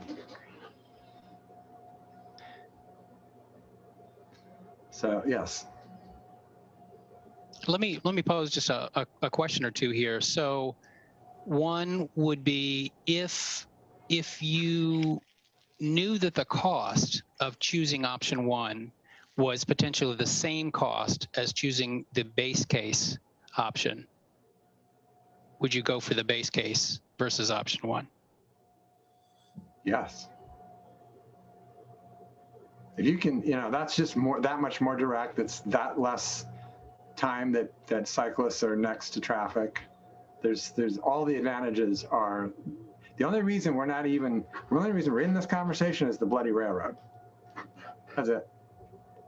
If the base case above grade or I'm saying, yeah, grade separated, right? Because okay, grade separated. Okay. Sorry, flying over Harrison probably. But I don't think it's going to be that much unless somebody comes out with some crazy technology for building bike bridges. It's going to be a whole lot less to fix 32nd intersection than it is to build a bridge across Harrison next to a railroad track. Can I just, I mean, I guess it is more direct. I still think you see riders on 32nd to avoid pulling a bike up a pedestrian crossing. Even if it has the ramp, you still are walking your bike up. Okay. It's got the curlicue thing instead of steps. A lot of people will still have to walk that and choose the more direct 32nd route. Okay. How about this? How about if there is some success at converting a significant percentage of the vehicles that we see on the road to, you know, away from combustion engines to electric vehicles. So let's say we have a more electric fleet of cars. How much less function or functionality of the intersection of 32nd and Harrison are you willing to tolerate? Understanding that, you know, if you've got, let's say, more electric vehicles, maybe you've got more ride share, but you're still having people use the road in a vehicle that's not a bicycle or on foot. I'm not sure how to help you with a gauge, but like understanding that if you, for example, reduce travel lanes there so that there's no right turn lane, let's say southbound from 32nd onto Harrison. Meaning that at some point when you do let people go in vehicles, you are having to stop the cyclists. You know, how much longer do you let the cars go? Do you have more backup? So what are you willing to tolerate in terms of lesser vehicle function at that intersection, understanding as well that we'll hope to be seeing more bicyclists, more pedestrians, but also probably more vehicles with the redevelopment in this area? The latest estimates I've seen for us even being at 50% EV share is like 30 years from now. And Lisa, you're muted.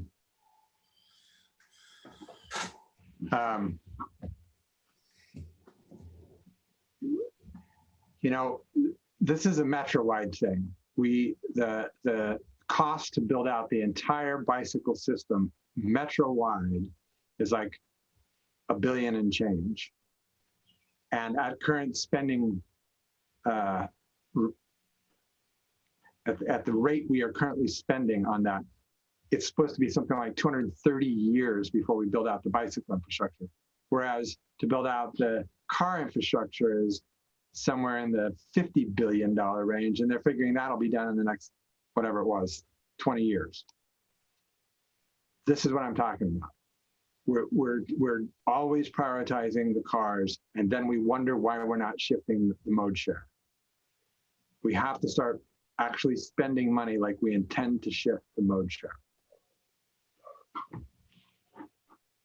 The challenge I have with this whole conversation is that it's very difficult for me to isolate this project from all of the other mode share opportunities and projects we have going right now and in the future, because I know how federal funding and how other pots of money work. It's not like they go, Milwaukie has 8 great projects, we're going to fund them all.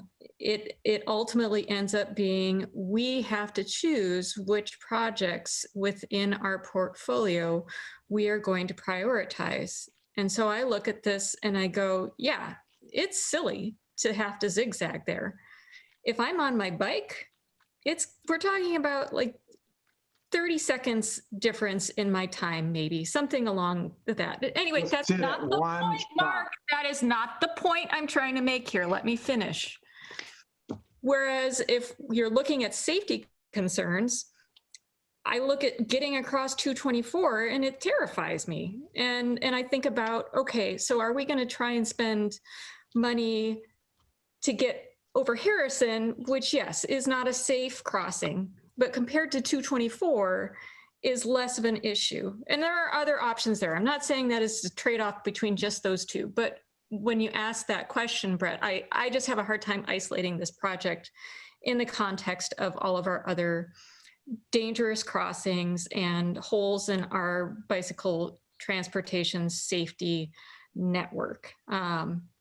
Because I can see how 34th can work. And I agree, it's not elegant at all. And I agree that people will still use 32nd no matter what we do, because that's just where they need to go. And you have that right as a cyclist.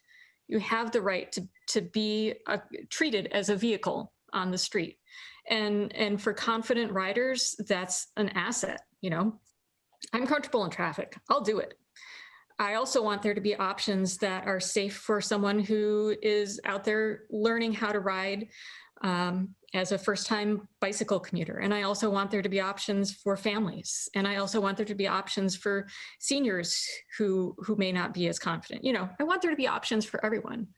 But the cost is, I'm sorry, it's an issue for us ultimately. And I'm tired of talking about this particular instance, so I'm not going to put my foot down, but I do want to note that it's, at some point there's trade-offs, and I'm not confident that this is the highest priority safety issue for us in our bicycle network.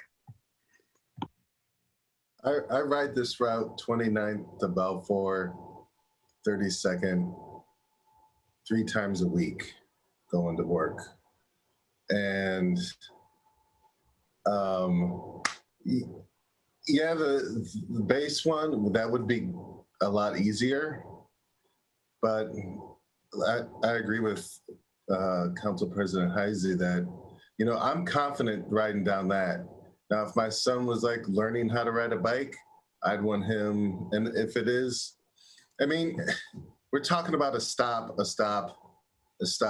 It's, if you're, from somebody who probably commutes a lot more than I do, yeah, that's going to be a pain.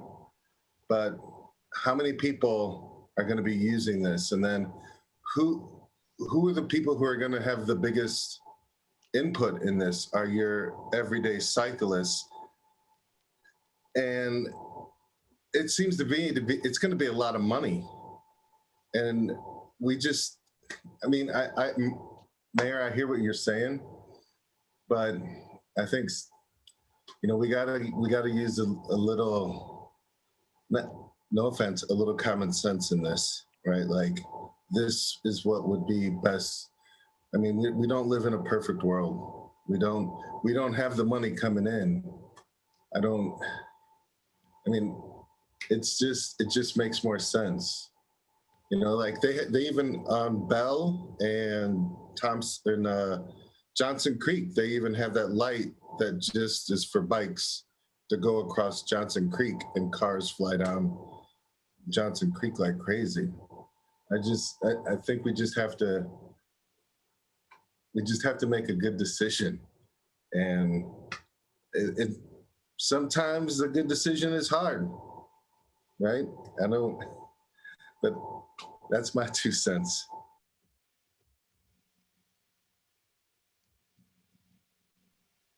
Go ahead, Lisa.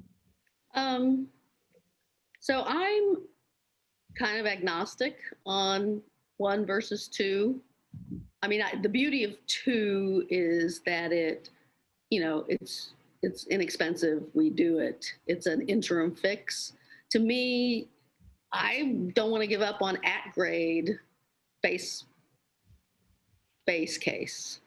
I don't think we need a flyover. We need the crossing arm moved out to encompass the bike path. But I don't want to give up on the base case at-grade crossing. I think I'd asked staff today if we could get any stats on number of minutes that the Harrison is already closed for trains, and there's really no data on that. And what data they had was old from the time of the quiet zone. So that's, you know, that's been several years ago. You know, I sit at the light. I mean, I don't experience it nearly as much as you guys who live in Ardenwald, but I sit at that light, you know, for 5 to 7 minutes sometimes, waiting to get across 224 because the train's going across. So I know that there's some long passages, and I mean, it's not going to be the most pleasant thing for bikes to be riding next to the train, but there's going to be a nice, plenty of time to get across that street because the train is blocking the street anyway. And I think the variable we don't know is how much more train traffic are we going to have, but I think it's going to go up. As I've seen it, even on the line that goes through my neighborhood, I've seen it fluctuate with gas prices over the last 18 years. When gas prices get high, there are more trains and longer trains. When gas prices go down, there's more shipping by truck and the trains. So, you know, I think, you know, the upshot of trying to, you know, reduce the production of fossil fuels is we will probably see more train traffic, more and longer trains. So we are going to see Harrison closed anyway. And I think why not capitalize on that? Yeah. So, I mean, I guess that's my feeling. That's what I think. We don't want to give up on the base case as a long-term solution. But what's the near-term or mid-term solution? I'm kind of agnostic on that. So remind me, I know it was in the packet, there was a price to just get to ask the question of of the railroad. It was somewhere in the 35,000, or that's the ballpark I have in my head. Do you know it off the top of your head, Brett? Not off the top of my head, but I'm scrolling through here. It says 5 to 35,000, I think, to get the definitive idea of whether an at-grade crossing would be approved. That's correct. That's, yeah, a combination of ODOT Rails process and a Union Pacific Railroad process.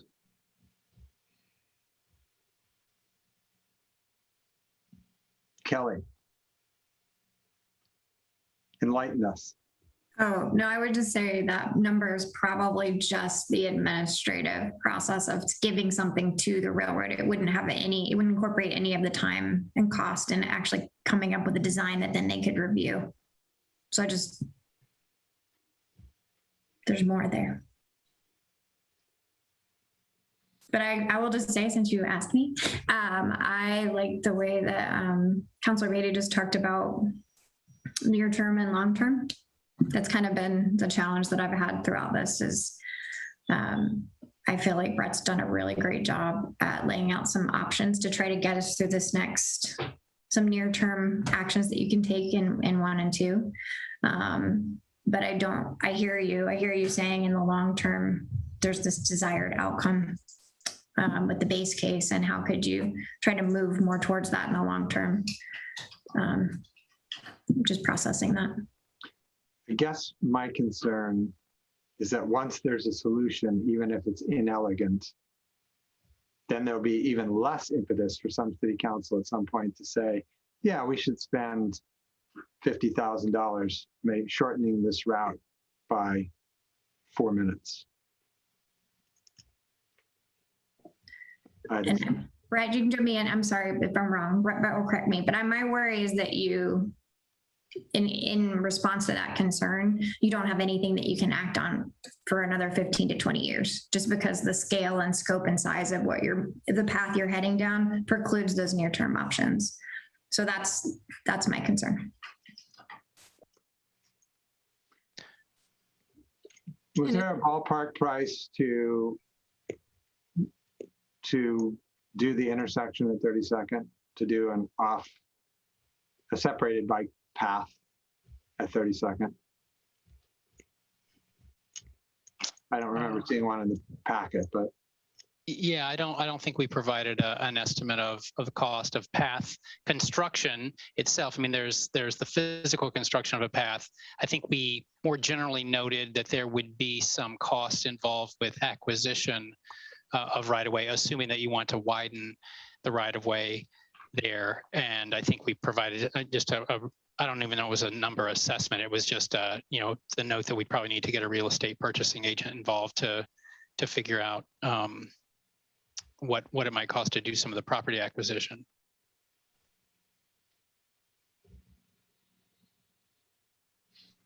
Or do a study on what would happen if we took away the 2 turning lanes. Yeah, determining how the function of the intersection, I think we estimated a $5,000 to $10,000 cost for a study, for a transportation engineering study.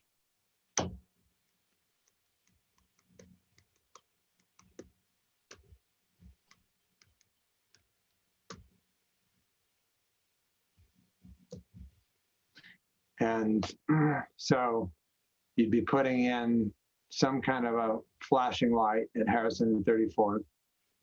What would you be putting in at, I don't even know what it's called, where you would be crossing Monroe from the pump station? Yeah, that I'm not sure about. I'm not sure about what that intersection in general is supposed to look like. I understand that the Monroe Apartments project is not going to be responsible, I think, for rebuilding that intersection, and I don't have a clear idea of what kind of reconfiguration, or if there would be a signal there. That's a question mark for me as well. Okay, and then crossing 32nd? Crossing Harrison on 32nd? No, crossing 32nd. So you're coming from Meek, crossing 32nd to go up Llewellyn. What does that require? Let me see. I think we did. I think the draft report has an estimate there.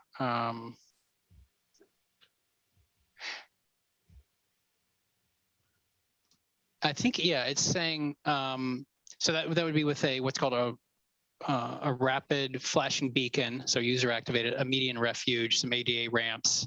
The estimate there was 95,000. So 95,000 there. How much in Harrison? Similar number, crossing Harrison Street at 34th. And so should we just say a similar number then at the pump station and Oak? Let's see, the number that we came up with, this was, I think, from making the connection through the facility was maybe around 60,000. And then I don't think that we had an estimated cost for the actual, a crossing or connection to the Greenway there. So it may have, I think it may have been based on the assumption that, there would, for now, like there's a crosswalk. So you would, use the crosswalk to get across there, maybe. So that the study didn't include a number for that.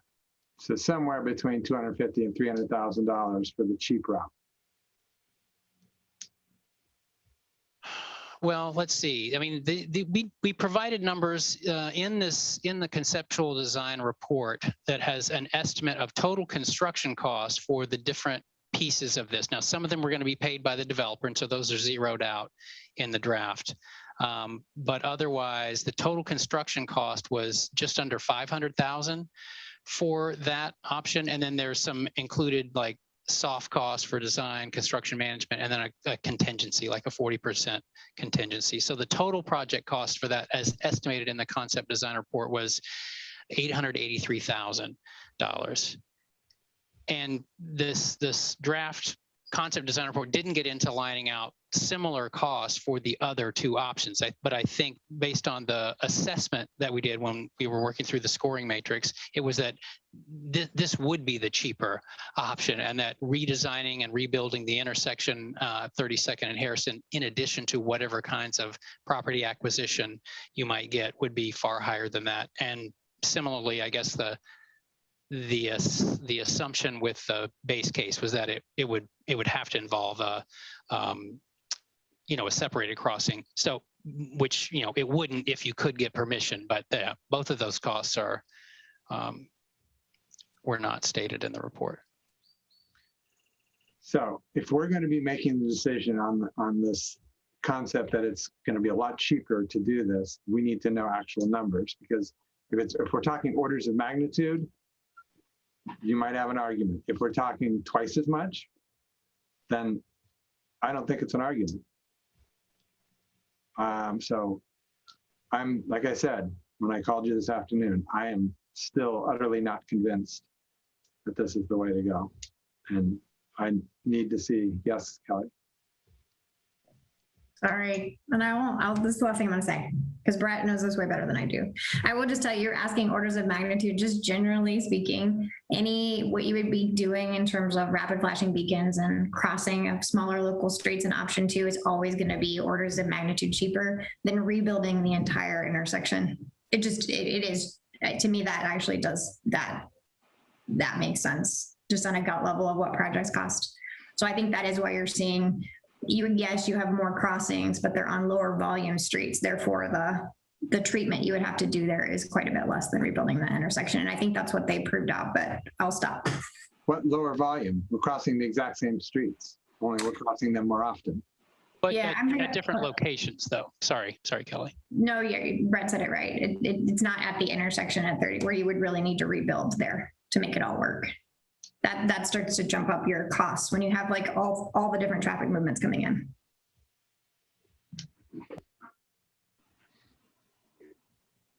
Can I just ask a question? And maybe this was in some of these staff reports and I missed it, but what do we have to do for with the 34th idea, what do we have to do for the fire truck access? I mean, does that somehow factor into the kind of signal, and do they get a trumper that gets the signal to stop when they need to get out? I mean, how does that all work? So you mean if I'm a fire engine pulling out of the station and trying to go towards 34th on Harrison? Yeah. What do I do if I'm just trying to keep going on Harrison? Right. Yeah, you're responding to an emergency call. Right. What happens to the signal on Harrison when there's an emergency call at the fire? Right. Well, good question. My understanding, it depends a little bit on which of maybe two types of signals it is. So just a rapid flashing beacon, which I activate when I get there. I push a button, it starts some yellow lights flashing, and that's telling vehicles that someone's about to cross and they're supposed to give me the right of way. At that point, if a fire truck is coming, I mean, I feel like it would probably be, I'm not sure what the law is, but my sense is that it would be like, I'm supposed to get out of the way of the intersection of the fire truck is probably going to come through because there's not an actual red light. Now, if it would say hawk signal, which actually produces a red light for vehicle traffic and stops it, I don't know that it would be much different than what a fire engine does at a typical signal. When they get there and there's a red light, they're blasting the horns and slow down to make sure it's safe to cross through. So yeah, I think one way or the other, it would be hard to argue that it wouldn't slow down a little bit the response time, but I don't think the idea is the fire truck would stop and wait at the red light until it changed if there was a hawk. I guess I was wondering, does the hawk or whatever you call it have to be synchronized to the fire station one? Do they have to be sort of integrated somehow? All right, I'm just playing traffic engineer. You can get a real one. It usually somewhat depends on how upgraded the system is you're tying into. Ideally, you want them all synced up. Like when the RRFB that's on JCB, you don't want one out of alignment. Otherwise, you get a red signal for pedestrians and bikes and a green auto signal, and people die. I mean, it's bad. So you need them connected and to sync. However, depending on where you are in the system, I don't know the age of that equipment and to know how synced it is right now or not. I'm guessing it would be something we'd have to probably upgrade within the signal to make it tie in with whether it's Hawk or RFB. And someone smarter than me about traffic engineering can tell you more specifics about how RFBs versus Hawks communicate and what's easier to connect. But you are right, you want them connected. You are also right that when you have an emergency building like that that's sending out fire trucks, you need to be able to communicate with the signal so that they can get green when they need to get them, and it needs to connect to all of the various traffic control devices, not just the signal. Does that help? Yep. Okay. Kelly, do you happen to know what's in the TSP for 32nd, regardless of this? Like, let's say we magically came up with a better solution for bikes and it had nothing to do with 32nd. What is in store for 32nd, one way or the other? I bet Brad actually knows that better than I do, but I think we actually need, regardless of what's in there, that's part of what I was hoping this could help do, and what we have to look at for the TSP is what makes sense for 32nd. So I can go find out what's actually there. I can do that while we're talking if you want, unless Brett already has it at his fingertips. But regardless, I think we are in a new world, and it's a place we need to stare at a little harder to figure out what the exact solution should be.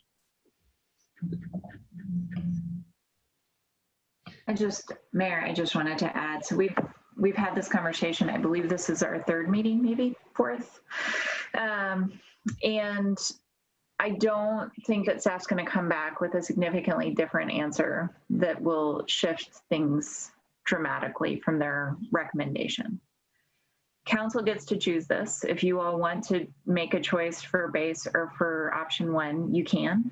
I think that staff just tried to tell you that base is pretty close to impossible for us to get through ODOT rail and the railroad right now. If we choose, it's going to take us a long time. One is expensive, and I think Kelly's explained why she believes it's expensive, which is just the reconstruction of the intersection. It doesn't mean you all can't choose it. It just means we're trying to make sure that we're setting up the expectations coming out of this project about how long it's going to take and the cost of building it. but I'd rather not go back and come back again because this was a grant and this was supposed to be a small project for a staff person who's getting pulled off of other things. So I would actually, whatever the choice, I would prefer a choice tonight and for us to move forward with that choice, just knowing that staff's giving you their best recommendation based on cost and on the realities of getting this past ODOT rail and the railroad. So we're about to enter into a TSP process, are we not? We absolutely are. Like a question that could and should be discussed by the TSP committee? Yes, we can absolutely do that. We're going to kick off the TSP hopefully at the beginning of next year. So this could be part of that conversation. It just, there's too many open-ended questions. And if I'm being convinced that it's going to be 10 times more to build the elegant solution to the inelegant one, then I kind of need to see that. I mean, not that I distrust Kelly, but I also need to know that we weren't going to do anything to 32nd anyway. Or we were going to spend $750,000 there, and now we're going to have to spend $1 million to put the bikes in. Oh, really? So it's only $250,000 more compared to the whatever for the inelegant route. Right, and we do know that that intersection with the hillside development showed failures in multiple places. So this isn't a small or low cost fix. It also is one of those projects that would use SDCs in order to cover some of these costs. So I just want to make sure that I call that out here as well. Brett, for the grant, do you actually require an answer from council? I think we determined that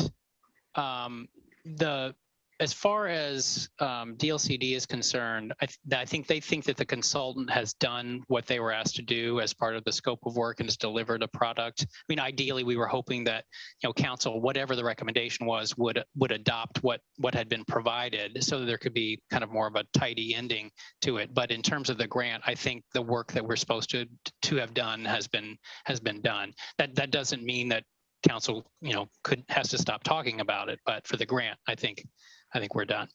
Ideally, so we have a couple of options. One is if you get any pushback, I don't think we have a problem adopting the information. We just can't select. So if we need to adopt a resolution or something along with the study, I think that's relatively easy if we want to put it on to the next council meeting. We just can't choose which route. And then I think all that content can go into the TSP as much as we're starting it. And I really appreciate Laura saying timeline. My concern is that the reality of before we even get to the 30-second conversation in Harrison, it's gonna be at least 8 months. So you're probably at least a year out. But I think it's a great conversation. I don't think that basically I heard a split council. Every single one of you said something different tonight, and I don't think we're going to be able to solidify that without getting into the TSP. And I also don't want to make the wrong decision, whatever that is. So if it's okay with you, I'd like to just call this for the evening. I think we've heard from everyone. I actually really appreciate that everyone weighed in and gave us some good insights. We'll include those into the conversations for the TSP, and we'll bring this back up in a year. Is that okay? Yep. Thank you. Laura? And I just wanted to say, if I could we're going to start the TSP process in a year. We are not going to be to this conversation in a year.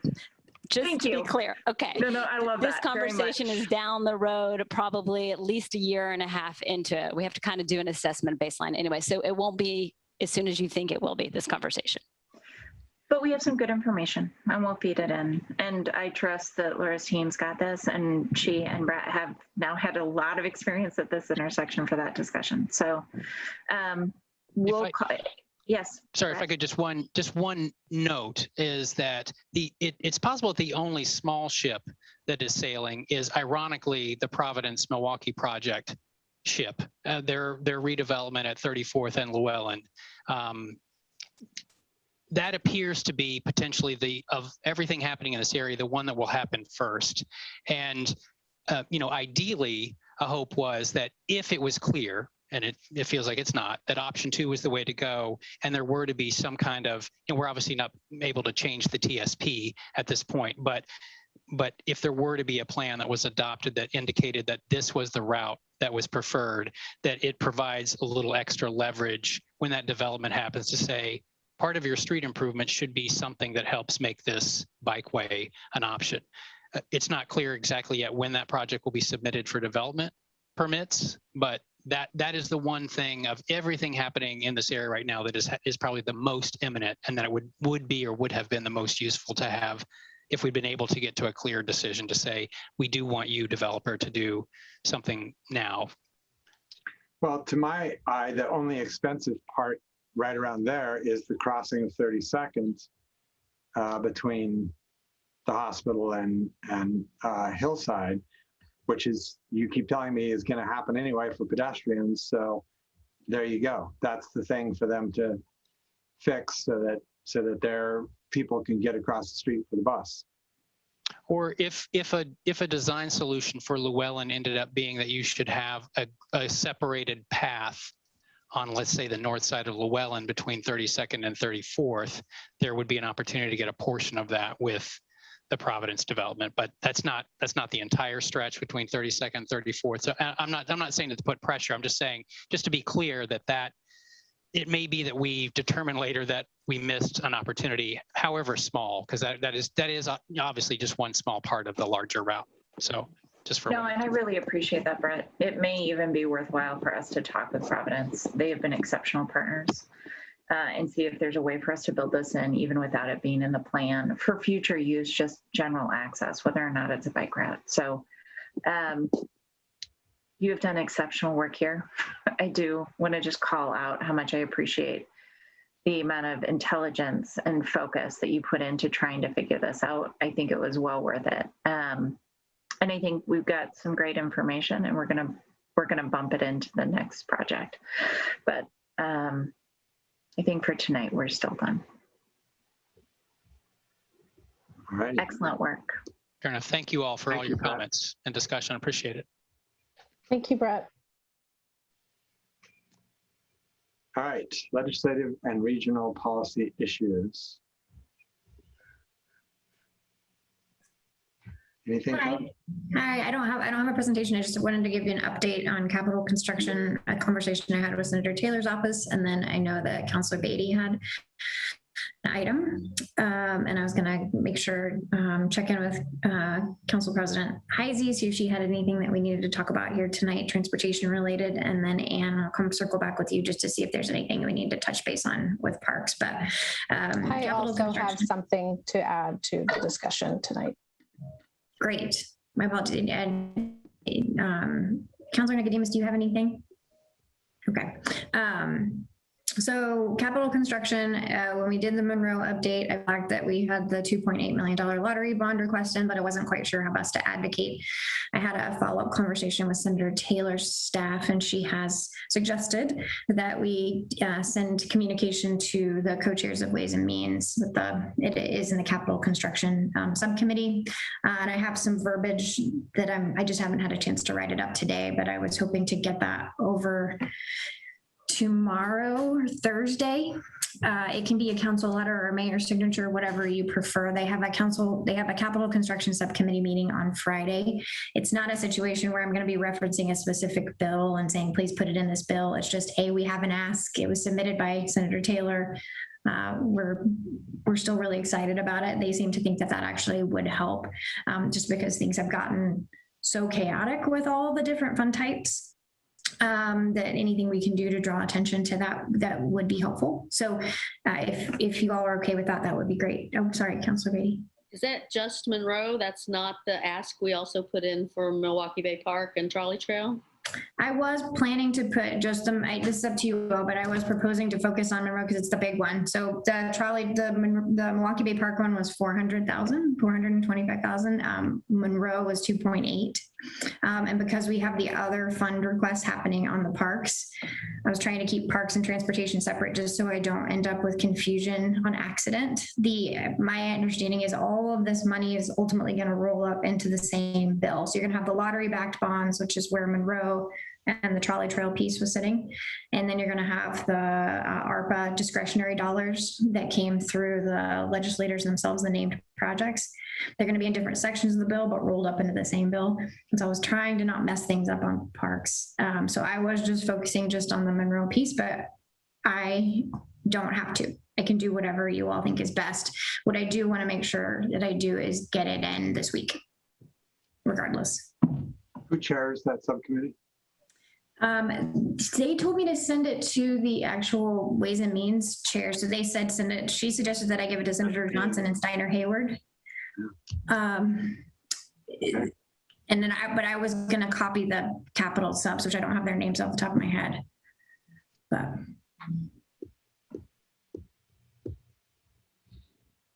so what do you all think about that? I think, I mean, I would go with your, personally, would go with your advice on that, eliminate it to Monroe. Mm-hmm. We really need to get Monroe done, and I think you're absolutely correct in keeping it succinct and clear, because it is such a madhouse right now around those dollars that simple, clear requests are going to be the most effective. And I think that the 400,000 is well taken care of in its own little area. Can you elaborate on that? What does that mean? What do I mean by taking care of in its own little area? Sorry, I have heat language here. I don't think that it's going to banish. And I don't, what am I trying to say? When lobbying, I feel like I have been most successful when I've had a one sentence ask and asking for one thing and making it really clear that that's the priority. When it becomes, I want this and this, I don't think it works as well. So that's one point, but that doesn't mean the 400,000 is taken care of. I mean, you were implying that it was maybe coming through some other way. Oh, no, that's not what I meant to imply. That's just me having been too hot all day long. No, what I'm saying here is ask for the one big thing, keep an eye on the other thing, and continue to shepherd it on its own path. I'm still not being very clear here. I'm just going to stop talking. Well, I guess I don't disagree that, the 2.8 is a bigger ask, and so it's what we want to push. To me personally, I think getting Milwaukie Bay Park done is a higher priority than getting Monroe done. I think Monroe has a lot of, as we talked about recently in a meeting, Monroe has a lot of pieces and various gaps. And to me, getting Milwaukie Bay Park off the ground next year is a higher priority. I've heard enough from folks on the east side that they feel neglected, and I've heard enough from people who are interested in active transportation that we need Monroe as a corridor. And yes, there will be a couple of places where we can't get things done, but we can get a huge amount of Monroe done if we really prioritize the funding there. So that's where my support continues to be prioritized. And the park going or not going, I think, has less to do with this 400,000 than it does with the politics of Agreed. the district. Well, so maybe we need to do something about that. Yeah, I agree. And you and I still we need to talk. So I have time tomorrow. I'm on the road tomorrow. Okay. Well, we'll figure out a time. So because I didn't have this ready for you tonight to show you and say, do you want to sign on? You can't look at it. I apologize. So I'm going to write it. And Mayor, you're definitely it, because you will have time to look at it and review it. But for the rest of you, if you know you want to be a signer on the Monroe letter, I don't want to leave you out. I just would have to give you a draft so that you can look it over quickly and make sure it's okay with something that you're willing to sign. So do you all want to get that, or do you want to let the mayor? Okay. All right. I'll send it to everyone, and I'll put my little countdown timer clock on, and we'll go from there. But that was my one thing. Who wants to go next? I think the mayor should ask that, but I'm asking. So you're part-time mayor too. No, I'm not at all. All the hats, all the hats. I don't have that. Angel, let's do yours.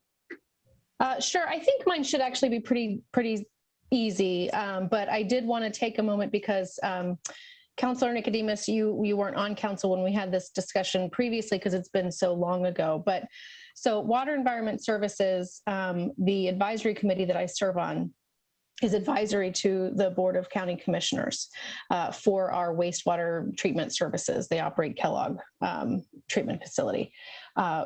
They are responsible for a pretty significant amount of charging for system development charges for new units. And the way they calculate that is that no matter the size of the home, no matter how much impact on the system a home has, they make the same calculation, and they essentially measure them all the exact same. So whether it's a 4,000 square foot home or it's a 500 square foot, cottage in a cluster, each one of those is going to be treated the same, and they're going to be hit with a, I don't remember exactly where it is now, but it's like, if you want to build one of those, it's going to cost you $8,000 no matter what. And that's just a round number. I don't remember what the exact SDC is, but it's pretty close.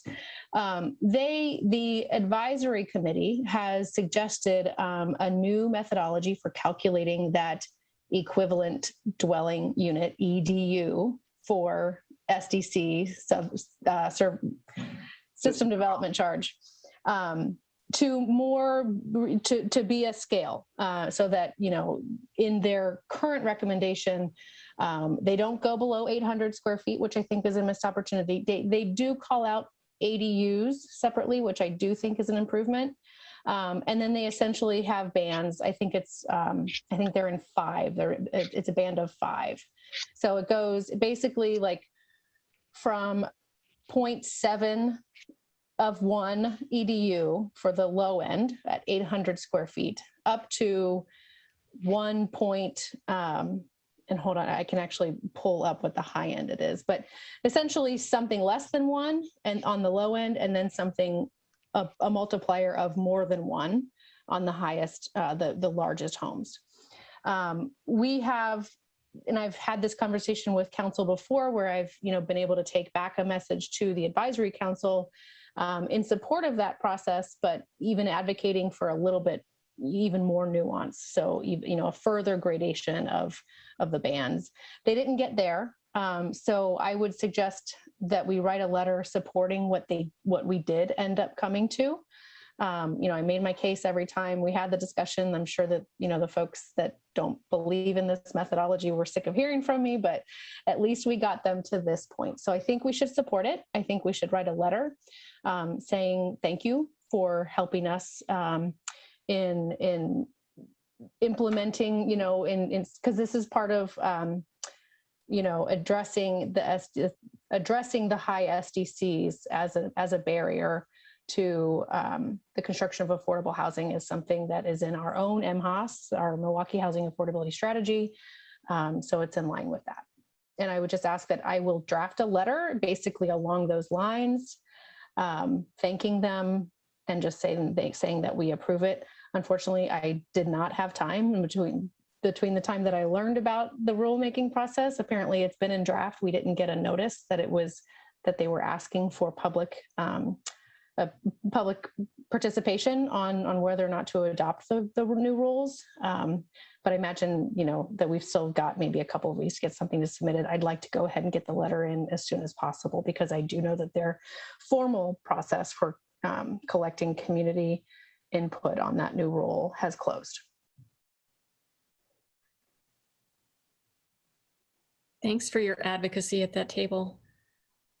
You've done very a lot alone, yeah. But I think it can get helped. Thank you. I'm all for it. Me Great. too. I will. And thank you for not using the acronyms and It's really helping me learn more. There's a lot. I feel, you know, as you started them, I'm like, okay, that's what that is. That's, thank you. Great. I will put together a letter. I think that we can probably, Mayor, if you want to send, I guess if we're not going to have time, we can just send it from the mayor, or we can just send it from all of us. It sounds like we've kind of got, do we have what we need? If, I mean, it's just going to be a thank you and we support this.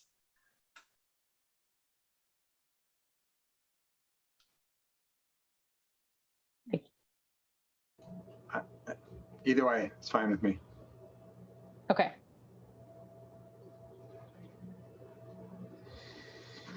All right. See who else. Kathy, you had something? Yeah. Just a real quick, there's a lot of transportation stuff still happening. We continue to talk about the congestion pricing study that Metro recently conducted at MPAC, which is the Metropolitan Policy Advisory Council. And wrapped into that is the congestion pricing 3-hour panel that the mayor and I told you all about, I think the last meeting or a couple meetings ago. And that just continues to be an ongoing conversation. There's kind of 3 big conversations happening right now in transportation land. There's congestion pricing, there's the definition of mobility, which I've brought up before, and that continues to move slowly, and that's a conversation that Metro and ODOT are both leading that will actually have potentially impacts for our TSP, significant ones. So it's something I'm watching closely and pretty excited about the direction they're taking, because right now ODOT and the conversations we've been having through Metro, you know, the Department of Transportation is really advocating for expanding the definition of mobility so that when we're talking about problematic intersections, we're not just thinking about them from how many cars are getting through them in a certain amount of time, but we're thinking about all of these other metrics, like different ways of thinking about how pedestrians are getting around, or multimodal, as you might say, you know, bikes, pedestrians, people on scooters, all of that. And being able to count that kind of transportation in our consideration of whether or not an intersection is working. So it's pretty exciting as we're heading into our TSP revisit. I don't think it'll be done in time, but it's happening concurrently. And I think a lot of that will be able to inform our conversations as we're moving into the TSP. So those 2 things are happening. And then the third one, sort of wrapping up, but then there's been an ongoing conversation around just what's the joint policy on transportation's position going to be on federal policy, and getting the federal policy agenda established. And I pushed pretty hard for stronger language around climate and the role of active transportation in addressing climate change. And there's really good language in there to begin with, but now it's even better. So it's just nice after having had an administration that wasn't very friendly toward this kind of consideration of active transportation or of climate, to really feel like the region is leading the way in a lot of ways in having some good conversations and considering those things and putting them first. So that's my broad scope. And is that question for me, Councillor Beatty? Are those topics going to be reflected in legislation this session? No, because this is more rulemaking and stuff that's happening. It's not rulemaking. This is an update of things that are happening. So the definition of mobility is something that gets revisited every 5 to 10 years. Kelly's nodding. She can probably tell me the real number. Yeah, it's a part of it's more of feeding into the Oregon Highway Plan and the regional transportation planning work that happens within the region. So yeah, Council President Heisey's really it tapping onto something really important, which is it changes how we do the math. So when we're looking at these different intersections, it changes how we do the math, which means that you can count bike trips and walking trips, but it doesn't connect. It doesn't tie back to legislation. It ties back to adopted state and regional plans. Yeah, yeah. When it comes to transportation and legislation, a lot of the conversation at C4 this last time was about HB 3055, which I am going to be a little fuzzy on the details, so don't ask me because this is really work that the county is carrying, but it's around trying to get I-205, the rebuild off the ground for Abernathy Bridge and that bottleneck there. And they are sounding more hopeful. It's been a bipartisan effort from the Clackamas County caucus around that, really pushing to make the funds that have been kind of set aside for major freeway projects to be accessible for the I-205 expansion project. So, and Bus on Shoulder continues to be on the list of yes, that's going to happen. Every time it's discussed, Representative Prusak has been very clear about that being something that she wants to see, and she's been really one of the leaders in that bipartisan effort. Cool. All right. Anything else? Did I miss somebody? Green board. Lisa. Yeah, I just sent you guys a email that I probably should have sent you a couple weeks ago. A few months ago, you may recall, we submitted comments on a rulemaking having to do with the Willamette and boats. The representatives of the motor boating industry have filed a petition with the Marine Board to ask them to rescind that rulemaking.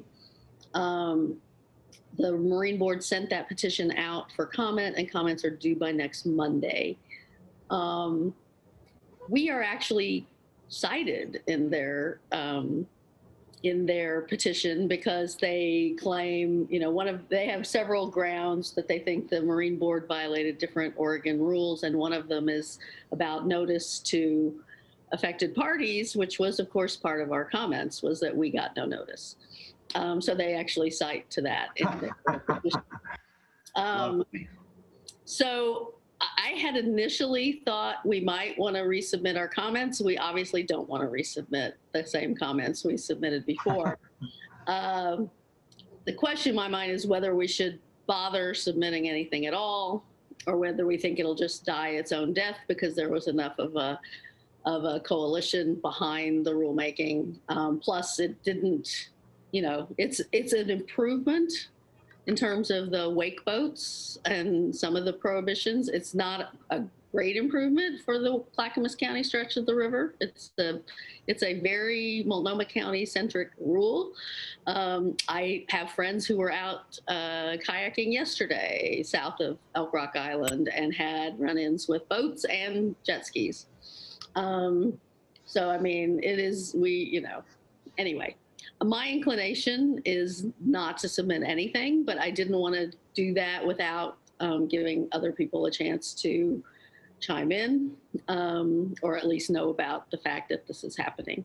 So I guess that's where I stand. We would have to, we could just say, we could submit a simple one-page letter saying it's not what we hoped for, but we support the rulemaking as an improvement over the prior status quo. We could submit a simple letter that says that, and maybe we should, but we definitely don't want to submit long comments like we did last time. You know, if we're being used by the opponents, it might be worthwhile for us to submit something short to make it clear that, no, we are not on their side. We think this is a good thing, even though it could have been better.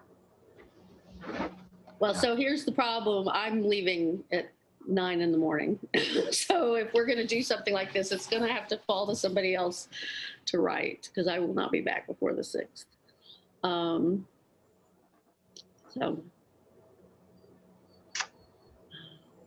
I don't know if anybody feels strongly enough that they want to do that. Can you send me all the information? Sure. So I don't have to. I think you're copied on it, but I can resend it. Okay. I'll do it. Okay.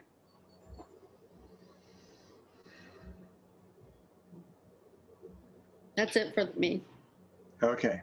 Anybody else? Can I do a quick recap? Because I think that was everybody, just to make sure I got everything and I don't forget, because this happens at the end of the night and then I forget something and then I panic that we don't have a letter going out. So we have the West support letter. Angel's got that, just working on draft, and we'll send it out. And there was full council kind of head nodded that they wanted to sign on to that.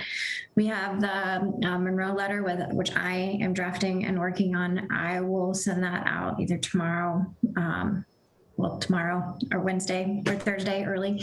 I will get as many people as are interested and able to sign on after in response to that email.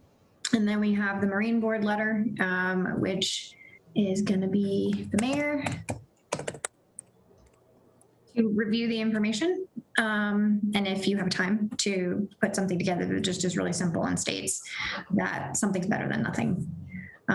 So we'd like to keep the something. Did I miss anything? Okay. All right. Anything else from anybody else? Then I will entertain a motion to adjourn. I move to adjourn. A second. It's been moved and seconded to adjourn. All those in favor? Aye. Aye. Opposed? We are adjourned. Good night, everybody.